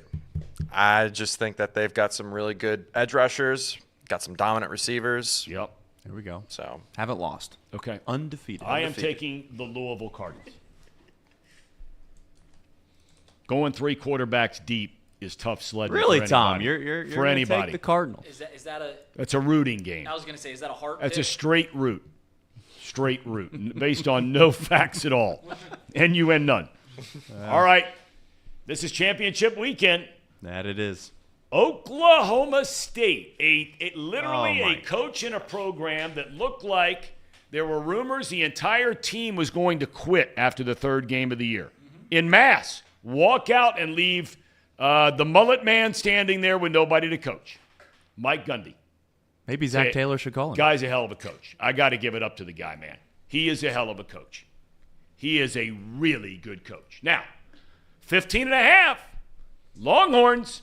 I watched the Longhorns in person 3 weeks ago. They don't look like they're 15.5 better than anybody to me. But we'll get to that in a second. Reed? Is this a battle of the mullets? Does Quinn Ewers still have a mullet? No, he's clean shaven now.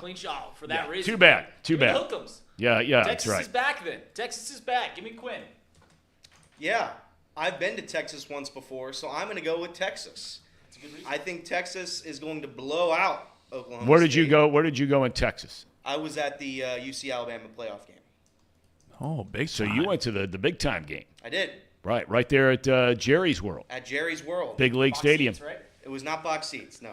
It was not box seats, but it was a fun time until the game started. Okay. All right. Fair enough. All right. Nick, who you like in this one? So I don't watch a lot of college football, but I did have some money on an Oklahoma State money line last week, and they looked terrible, Yes, but they they did. somehow won. So I'm taking Texas to cover whatever it is. Okay. So you had action on a college football game, but you don't follow it. Yeah, I had a little insider information, but Obviously not that it good. looked pretty bad for Okay. most of it. You're right. They did. Trace?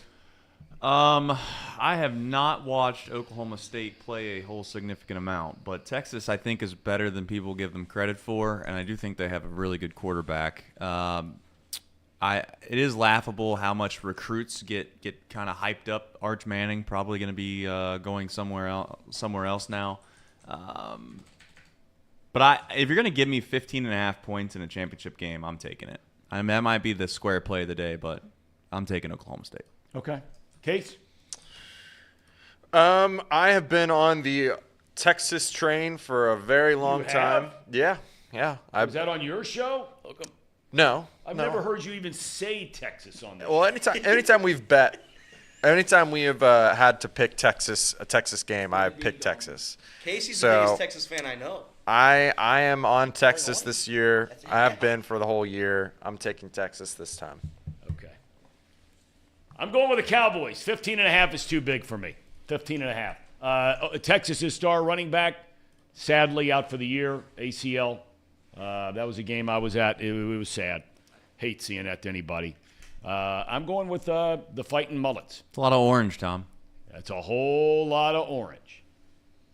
That will be a fun atmosphere. Where is that game? Where is that game? I'll find out for you. Yeah, I feel like it could be in Jerry Might World. be in Jerry World. Yeah. Probably. AT&T Stadium. Yes, Jerry it is. World. Jerry World. There we go. The ghost of Elliott Rearing is lingering around somewhere in the upper rafters there. That's true. We have Michigan 12-0 against Iowa miraculously, and I truly mean miraculously. Worst game of the weekend. 10-2, 22-point favorite. That is a huge number. Yeah, that's a lot. That's a lot of points. I'll tell you what, Connor Stallions has this game scouted out perfectly. He knows how to. Unlike all the other teams in the Big Ten, Connor Stallions has figured out a way to stop Iowa's high potent offense. For that reason, I'm taking the Wolverines. Okay. I've been to Michigan a couple times, so I'm going to go with Michigan. I think Michigan's great. I think they're going to outscore them by 20. At the final score, 24-0. 24-0. Where did you go in Michigan? I don't know. Did you lie? Oh no, I went to a Tigers game. Nice ballpark, America Field. That's Detroit, Elliot, if you didn't know. Yeah. That is Detroit. That's Detroit. Yep. And we got to get up and watch an Oakland basketball game sometime. That's right. That's right. All right. Nick? I'll take the Iowa Hawkeyes. Feels like Attaboy. a letdown game for Michigan. They'll win easily, but 22 points. Are they motivated to win this game by 22 points? I don't think so. Okay. All right. Trace? Tom, for those that are not degenerates, there was a funny little group chat we had going back and forth about some of the alternates, like spreads and the prop bets that you can place on this game. Tom, we'll give you a quick little trivia question here. Okay. What do you think the over/under is I for would the amount say- for the amount of points that Iowa's going to score in the first half? You can make an even bet on this. What do you think the over/under is on Iowa's points in the first half of this football I'd game? say 3. Half a point, Tom. They don't think they'll score. The Vegas line. If Tom, they is score half- at all, Tom, you win the bet. What do you think about that? I wouldn't take that bet. I think Iowa's going to at least stumble into a couple of turnovers, that kind of thing, at least to kick a couple of field goals. I'd take that bet. Trace, why would they not make it 1.5 points just to have a little bit more respect? Yeah, they made it disrespectful. So disrespectful with a half point. Because you're right, they could have do 1.5 to make it feel a little more. It's the exact same thing. I've not seen any team score 1 point in the history of football, which maybe it's possible. I don't know. And I've watched football long enough. Have you seen the quarterback, by the way, for Iowa? Was he not the McNamara kid? He weighs he's out hurt. This guy weighs 270 pounds. Yes, I have seen him last week. Yeah, he looked like he has enjoyed a good amount of ice cream from United Dairy Farmers, Tom. Big leaguer. Go ahead. Yeah, he's not missed too many meals. It's all right. It's a real man. I'll stop. It's an Iowa man. I'm gonna take probably Iowa. I'm gonna take Iowa. Okay. Is that a system play? It is not. No, Tom. We'll get to that one if it comes up. I'm taking Iowa too. I just think that they're gonna make this a muddy game, a scrappy game, and I don't know. Like Kirby said, that Michigan has it in them to score 3 touchdowns over them. So, going with Iowa. Well, 3 touchdowns would cover. I know. I'm saying I don't know if they have the capability. 3 touchdowns doesn't cover. Yeah, that's just Elliot. Elliot's not very good at math, so we'll keep it moving. Go ahead, That's Tom. why the Zebras are having rough days. That's right. I'm taking the Iowa Hawkeyes as well. Nice. We got some They've Hawkeyes got a good up defense. there. They've got very good defense. They're not going to win, but they've got a good defense. Okay. We have, I think, 2 more college games left or 1 more? We have 2. 2 more. Okay. We have, oh boy, here we go. The Dogs. We're going to start with you this time, Trace. The Dogs, your guys, Yeah. 2-time defending national champions, taking on the fighting Nick Sabans. This is a relatively concerning game, largely because of 2 things. One, Alabama always seems to find a way to pull out a miracle and win every football game known to mankind when they play Georgia in the SEC championship game. So I've been snake bitten so many times in my life. I don't have confidence no matter what happens here. The second thing is Milroe's a scrambling quarterback, and Georgia has given up almost the 3rd most yards in read option plays all year long. There's a fun stat for you. Wow, that's big league So stat. whether or not that comes to be a factor, I don't know. They're going to probably force Milroe to beat them by throwing the football. If he does, they'll win the football game. But he might not, so that'll be the difference. If you're going to say right now, if I had to take off my glasses and you're giving me just 5 points, I do think UGA is better than Alabama by 5 points. But if you're going to make me gamble on this game of what I know, for some damn reason, Nick Saban, I don't know what he's doing, but he'll find a way to cover that spread. Okay. So I'm going to actually take Alabama. I know I fooled him there, but I'm going to take Alabama. Okay. All right. Reed. Yeah. I came in here full well-intentioned to take the Georgia Bulldogs. I don't know if I can be listened to from up here, but I was going to take Georgia. Then the little kerfuffle that happened before the show started, I can't support my boss's favorite team, so I'm going to go with the Alabama Crimson Tide, covering 5 points. They're going to win outright. They're going to kick Georgia out of the college football playoff. Stick it to the boss by losing money. That's it's a strategy. Boy, could you imagine the chaos, in all seriousness, the chaos that if Alabama were to win this game, what you're going to do with Georgia? Because when you look at the other teams that would be in that one-loss mix, all right, let's just say, Oregon, they're going to be in if they win because they're going to be the Pac-12 champ. Okay, but then you got these other one-loss teams, and you look at who their best win is against. But then, you look at Georgia, okay, you say they lost to Alabama. But Georgia does not have a great win. They've got some good wins against some decent teams, Tennessee, Missouri. But they haven't. They didn't play Alabama in the regular season. They didn't play LSU in the regular season. They didn't play an out-of-conference game that was some monster win. I would think Georgia's one of the top 4 teams in the country. I'd put them in. But I'm telling you, if all of a sudden, you start looking at some of the other teams, I mean, Texas would get in before them because they'd be a conference champion at 1 loss. Ohio State would not get in. Although, again, Ohio State would have better wins this year, 2 of them, better than the 2 best wins of Georgia. Now, I don't think the committee would put Georgia in of Ohio State because they got to the title game. But if you just looked at the raw numbers, Ohio State would have 2 wins that are better than the 2 best wins of Georgia. So, I tell you. Tom, do you think that wins? Best 2 would be against number 9 Penn State right now and number 15 Notre Dame. What's Ole Miss's and Missouri's ranking? Missouri's 9 and 11, but we're not going to get back into they're that. 9 and 11. Okay, well, but here's the thing. But here's the thing, fair. Tom. I actually think this is possible. Do I think it'll happen? No, because it's Alabama. But both are on the road. But too. but here's where the both bias. were on the road. You played Georgia's were not. That is true. You played Penn State at home, I thought. No, I was on the road. Go ahead. Penn, Oh no, it wasn't home. You're right. But here's the point: is that I don't know if they'll do this, and I don't think they will. And this is where bias does exist within college football, without question. Is if this was Mississippi State, and Mississippi State had the exact same schedule and did the exact same thing that Alabama has done this year, nobody in their right mind would be arguing that Mississippi State is guaranteed to be in the college football playoff with a win against Georgia. So I actually do think just because Alabama played Texas at home, which is a big thing, and they lost to Texas at home, and they have a head-to-head situation where Texas could be also right there on that cut line with the one loss.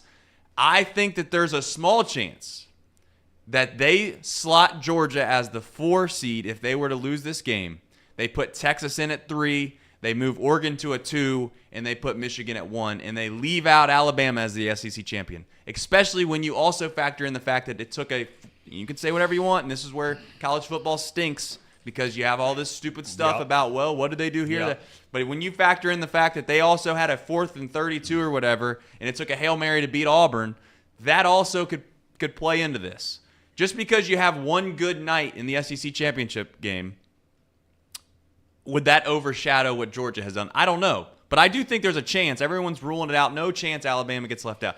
I think that there's a small chance that Alabama gets left out even if they do win. Well, they asked Nick Saban that question yesterday, and he was brutally honest about the whole thing. He didn't sit there and whine and politic. He didn't do any of that stuff. He just said if the SEC champion is not in the Final Four, that is a completely disrespectful thing to happen to the Southeastern Conference based on our body of work and our history in this college football playoff.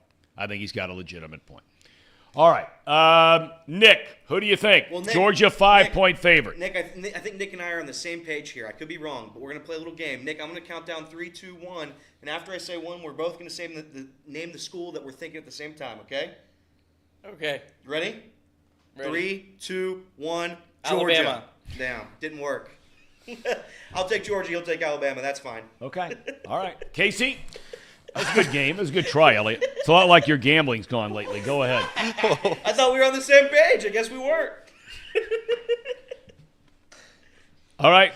I'm taking Alabama just because of that. I was going to take Georgia. Nah, you stick with Georgia over there. Thank you. you. Good. Okay. I haven't bet against them all year long, and I never will bet against them all year long, even if they were going against Ohio State. Every time Georgia's tested, they blow somebody out of the water. I'm not saying they're going to blow them out of the water, but they're covering 5. Georgia's good. Right. Georgia's good. They're It's really Trace's good. game of the week. They haven't lost in 3 years. Or 2 and a half years. They haven't lost a regular season game in 3 years. Yes. But they did lose in the SEC championship game by like 2 touchdowns to Alabama, who, by the way, that same Alabama team, fun fact for those that don't watch college football, they played an Alabama team who went into double overtime or something along those lines, I think. Or they won on the last play of the game against Auburn, a same Auburn team that won like 2 games in the SEC. So the whole idea that, oh, look what happened against Auburn doesn't mean anything, but Tell you what sticks in my head when I think about this thing, and we've referenced it, that Swamp Kings thing that they did on Florida football. Mm-hmm. And they had a couple of the players for Florida that had played in the SEC championship game the year before, and Florida just kicked the snot out of Alabama. And Florida went on to win a national championship. Florida comes back the next year, Tebow's senior year, or his junior year, forgive me. And they play Alabama in the SEC championship game. I can't remember if it was Chris Rainey or whether it was Seiler or one of those guys. He said, man, we had no idea what a chip on their shoulder Alabama was playing with in that game. And they kicked our tail up and down the field all over the place. Saban will have them ready to go. Kirby Smart will have them ready to go. This is the biggest game locally in the Buckeye State. That's right. You have 2 teams in the Mid-American Conference Championship that hail from the Buckeye State. Right up the road. They've been packing them into Yager Stadium all season long for the 10-2 Miami, well, it used to be Redskins, right? Redhawks. Redhawks, excuse me. Okay. Against the Toledo Rockets. Toledo, an 8-point favorite. Reed, what are you thinking here? Your guys, Miami. The high nooner crowd. When it comes to this game, Tom, you're going to want a great viewing experience, and there's not a better place that'll have so many fans engaged than if you go up to Oxford, about 20 minutes away from here in Hamilton. You go to like Brick Street, you go to one of their bars. Every single person in those bars will have their eyes glued to the television. No doubt. This game's on.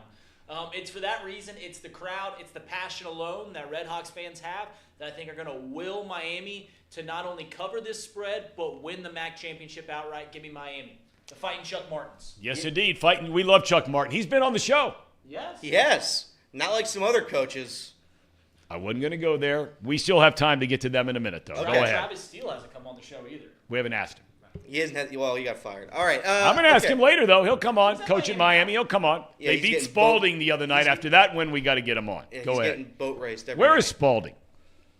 That's who they played the other night. Louisville. They played at school. Louisville, Spalding? Kentucky. It is? Yeah. Okay. Go ahead. That's the school that makes the basketballs. Yeah. All right. So, Tom's been right.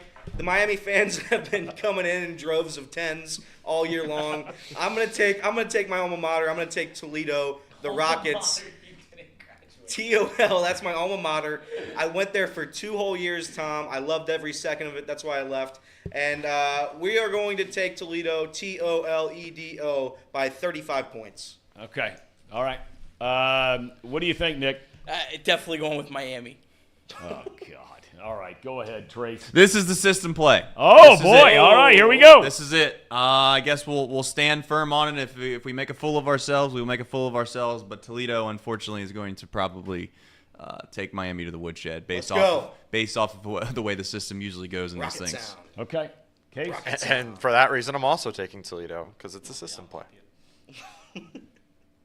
We are loyal to the system, aren't we, Casey? It Yes, we are. goes to show you what kind of a man I am when it comes to this kind of thing, because nobody dislikes Miami more than me. When it comes to, the rivalry stuff with Ohio University. I love the school. I love the campus. Beautiful, like the people.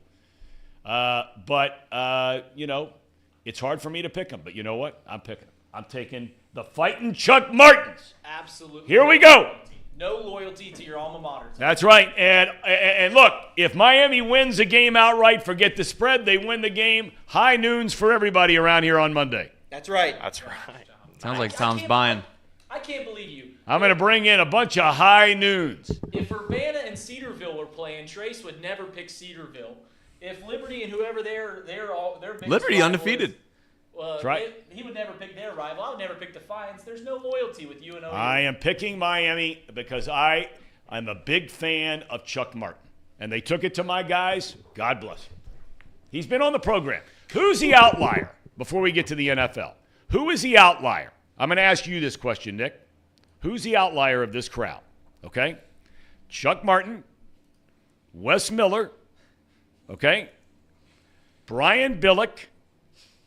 Super Bowl Who winning was head the other one I coach. forgot? Dusty Baker. Dusty Baker and Sean Miller. Who would be the outlier? Wes Miller.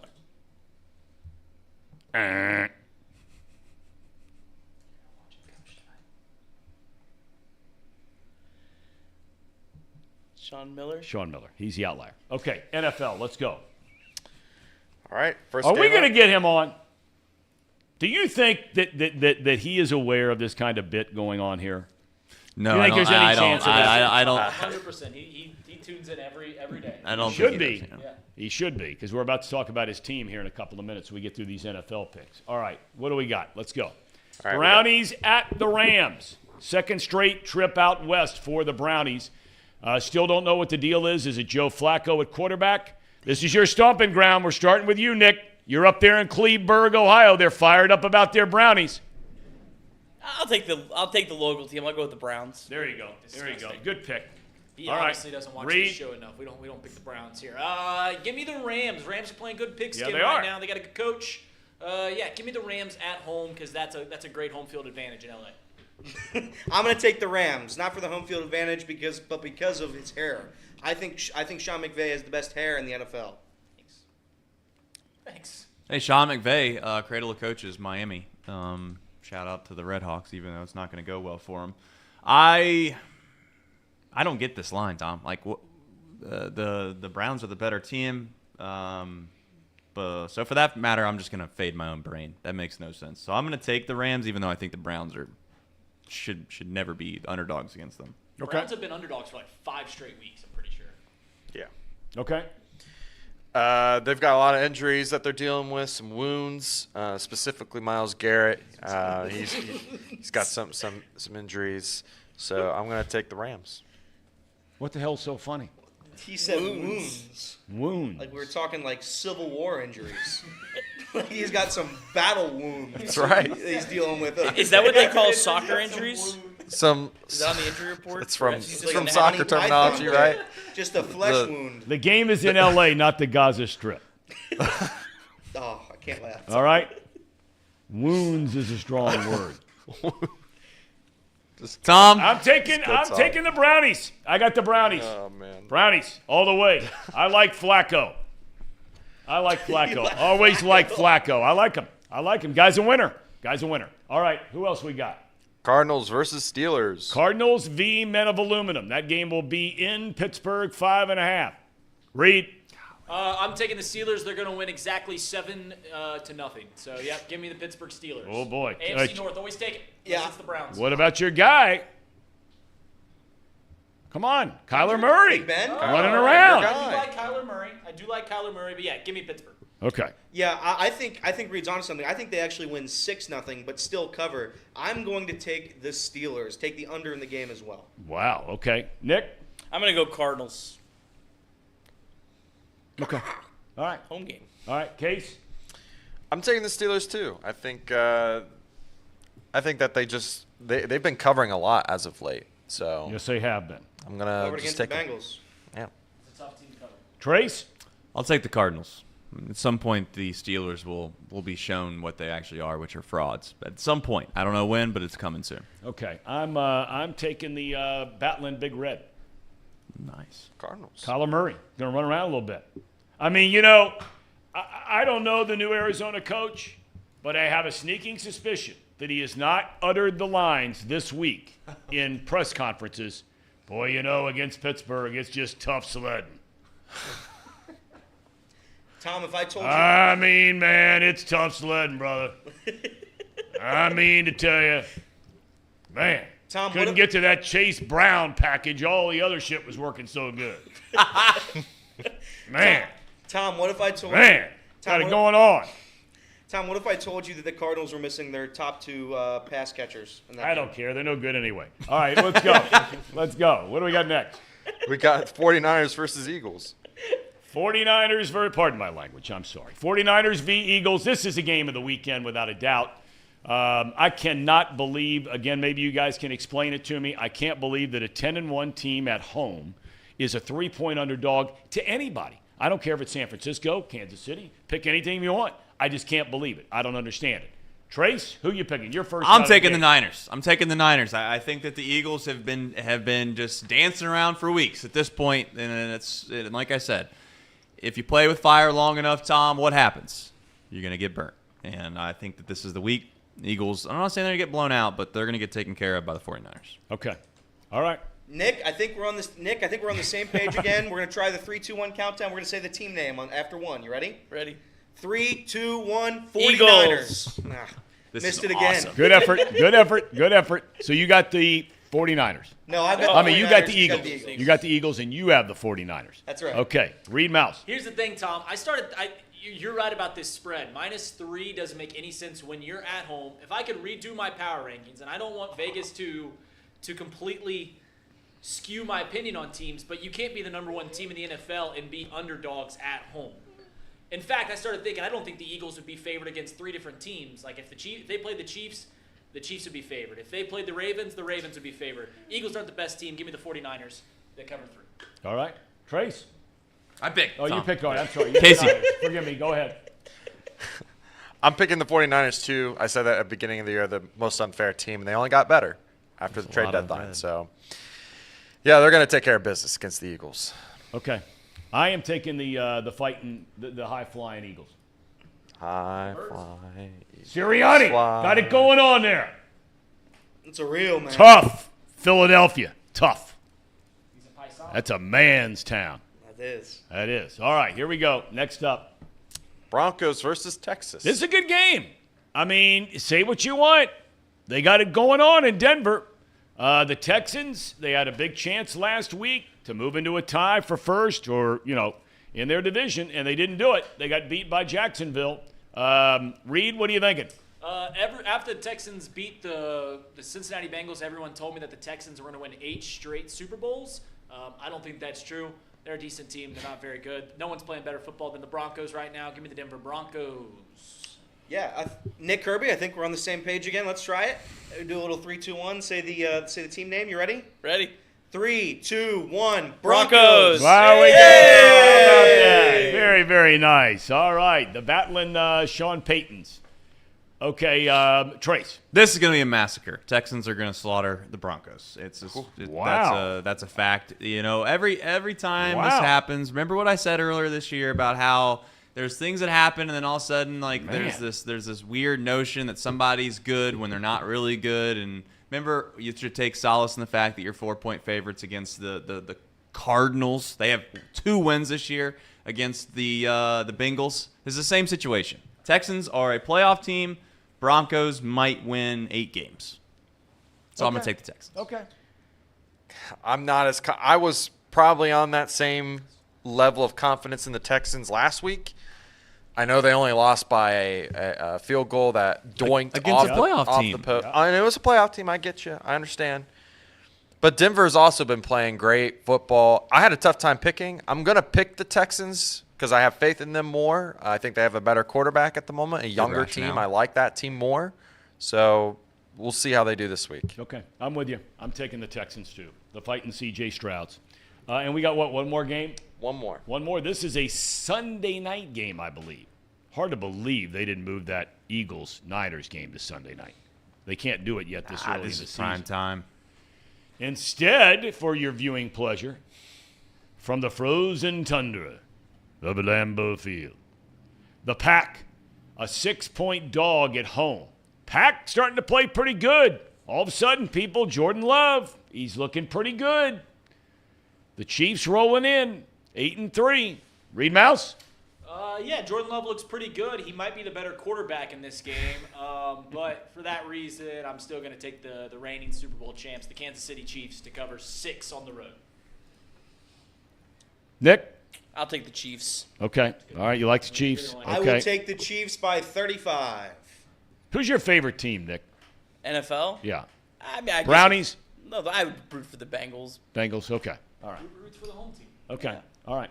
Trace? No doubt I'm picking the Packers. No doubt about it. Well, of course If they you were to win this football game, I think I'm all the way back on the bandwagon. I think I'm all the way back in. You can get on one bandwagon, you can get off the other one, because UConn's rolling into Kansas tonight and blowing the doors off that bunch. So go ahead, Case. We'll see about that. I think I like the Packers here. I think they're underrated. That defense is good. Their offense is starting to figure out what works for them. They're starting to get some cohesion together. Jordan Love has been one of the best quarterbacks the last 3 weeks. He's averaging like 280 yards a game, a couple touchdowns, not throwing the ball into the other team's hands, limiting the turnovers. Yep. I'm going to go and take a chance with the Packers this week. This is a match of the fighting Len Dawsons and the Bart Stars. And I'm taking Pat Mahomes and the Chiefs. Although I got a feeling about this game of Green Bay. I'm just picking the Chiefs because I like Georgia. I always pick the Chiefs just because they are what they are. They're the best team in football. It seems when it matters at the end of every season recently. But, KC. All right, is that it? That's it. Okay. That's all of our picks. So we're all set. There is a big college basketball game here in town tonight. You're going. Yeah. Got tickets last night. The wife wanted to go, so, yeah, looking forward to that. You have rooting interest in Xavier or Yeah, what? I root for Xavier. Yeah. Okay. Your wife root for Xavier, or is she just a basketball fan? Just happy to not have the kids for a Oh, night. yeah, great point. Great point. Yeah. My wife would have chosen to go somewhere without me if it was a night without the kids. What is so funny? None of you guys in this room have been married 23 years. I have. That's true. Okay? And I can assure you, if you were to go to Polly and say, hey, look, you got to, when the kids were younger, hey, you got a free night. You can go to a Xavier basketball game with your husband, or, your husband can go to the game and you can go out with some buddies. Adios, TB. Okay, so this game tonight, it's amazing, really. We talk about all the quote-unquote blue bloods out there in college basketball, and rightfully so. It seems like it's the same bunch year after year after year. And even the old blue bloods come back and become blue bloods again. Case in point, last year, UConn, right? I mean, they just blew through everybody. And they're playing at Kansas tonight. It's a great game. But, at the end of the day, we're always talking about the Dukes and the Kansas and the North Carolinas. And, the UCLA's been brought back by Mick Cronin. And obviously there have been some other teams that you throw in there. Michigan State to a slightly lesser extent. But, hey, they are what they are. But Kentucky. But what Kelvin Sampson has done? This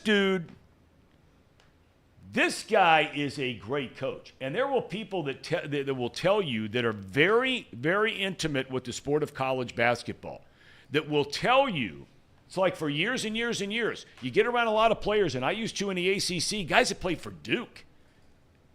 And you'd say, who's the best coach you ever played for? They're like, man, Larry Brown. They're like, that dude, best coach on the planet. Basketball coach. Kelvin Sampson is a great basketball coach. Nobody's talking about them having a letdown in the Big 12 this year. They've been averaging 29.8 wins per year, granted in the AAC, and they haven't won a national championship. They had the bad luck with getting a couple of guys injured the last 2 years, or they'd have been in the Final Four. It's a good team, man. Yeah, Tom. If the thing about Houston is that, I felt like the league that they played in hurt them come tournament time. Yeah. Like, they still made decent runs, pretty deep runs into the tournament, but the fact that they clearly got the horses, right? They clearly got the guys that can play and that can win a national championship. Now they get to play damn good competition night in and night out in the Big 12. So I think Houston isn't going to get worse. They're only going to get better joining this new conference. I'm with you all the way. Trace, what do you think about this game tonight? If Xavier keeps this game within what the spread is, which is like 8 points, I would. You might not like to hear this, but I would say that would go up at the top of it. That would actually be a little bit higher of a moral victory than keeping it within 12 to Purdue. It'd be neck and neck, one of those two. I really do think Houston's a great team. I don't see how Xavier wins, but maybe they can. Maybe there's some magic there in the Centos. It's the kind of game that Xavier always seems a way to show up. Huh, yeah. Yeah. It really does. I don't think they're going to win either. But, it's not like Houston. They're ranked 6 and they're undefeated. But I was doing a little reading about them this morning. They lost a lot of guys the last 2 years. Now, the year before last, they lost 4 starters, and they came back last year and won 33 games. They got 3 starters back from last year, and then a bunch of other guys that, they're off to a good start. But but this is always just the kind of game that Xavier shows up for. But this year, I just don't know if they have the horses to do it. Casey, will you be watching that game? The Xavier game? No, I will be watching Washington at Oregon tonight. Well, that doesn't start till 8. The Xavier game starts at 6:30. You could actually watch a little of both. Or you could go to your sister-in-law. I said what I said. I'm probably going to be watching Washington versus Oregon. I'm not in the basketball season yet. Okay. That happens after football's over for me. Okay. All right, good enough. Now, I understand we have a cherry on top. Did you find this today, Reed? Or who found this today? I found this. Yeah, I found this. I seen this yesterday to give a little bit of color to it before we run the clip, so people are relatively aware of what's going on. This was basically the former coach. He's a high school coach of a player on the Knicks, and they'll obviously tell the story. But that's the maybe the missing piece that if you're watching this, you might need to know is that this is the old high school basketball coach of an NBA player that currently plays for the Knicks. I don't have the name off the top of my head here, so I apologize for that. But I thought it was a cool little story. I think it's very thoughtful of the guy. Put it that way. Okay. Let's see it. So. Yeah, just give me 1 second. I gotta pull it up. Oh no. It wasn't in my Twitter DM, so that's my bad. I got it though. This is the end of a bumpy week. Bumpy no, week. Tom's on him. Bumpy week. Come on. Put it on him, Tom. Go ahead. It's right here. Hi, everybody. Nice to see you. Oh, we did. With that. Now, let's get back to the fact that you two are roommates this season. How did that come together? You know, first of all, my wife passed away in September. And Mitchell, my wife's in the hospital. Mitchell came each day to visit her and came very close to myself and my wife. And after the funeral, Mitchell told everyone that he was going to bring me to New York with him. He said, because there's no reason you stay down here in Louisiana anymore. You come to New York with me and enjoy yourself and get your mind back straight, because you know how much you love your wife, how much I loved your wife. And it's just... How about that? That is nice stuff. Very, very touching and a perfect way to finish off the week. Casey, nice job. Thanks, Tom. What are you laughing at? You just I scolded said him. good job. You just scolded him. I said he had a bumpy week. He finished strong. I'm giving him a pat on the tail as we head for the sideline. Hey, Casey. Here we go. Let me rephrase what Tom said. You were really bad this week, but, that was good. I never Hey, said before we get out of here, super thanks to all the folks that super chatted here really fast. Chi-Town Real Estate, as always, saying he was appreciative that Nick Kirby kicked out Reed. That was nice. He said, sorry, Reed. Sir Boy saying that he needs to resign Dreamweaver and fire Frickin' Frack, I think is the term there. And then Steve from Chicago says the Miami Redhawks, they beat UC, beat OU, and win the MAC. Love the show, fellas. Thank you very much. It's a weekend filled with ASMR. Oh, no. I'm going to leave it at that. It's a weekend filled with ASMR. We just learned about this phenomenon today, and I am looking forward to a Friday, Saturday, and Sunday of ASMR. I just don't think you know what it means. It says, it's like, there's all kinds of ASMR sounds and noises help you sleep better. I have a hard time sometimes staying asleep through the night. I'm just going to keep that on something next to my bed, right? Is that what it is? Sure. Are they sounds? Sure. No, are they? That's what I read today. I don't want to put my foot in my Tom. mouth and get myself in trouble here about something that I don't know about. They Tom. are sounds. You are right. You are saying nothing wrong. Okay. Tom, this Yes. is ASMR. See, that's perfect. I could just listen to that all night. Go ahead, keep doing that. We're going to let everybody leave us on this. Nick, thank you very much for coming in today. I hope you've enjoyed it as much as we have. It's been a pleasure. Thank you Thanks for very having me. much. Gentlemen, have a great weekend. Keep doing it, Casey. And box lunch. Box lunch is coming. Quiet. Before they start yelling. Keep going, Case.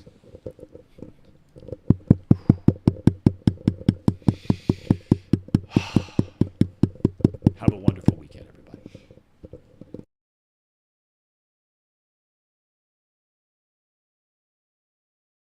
I must admit, I didn't think much of this show the first time I laid eyes on it.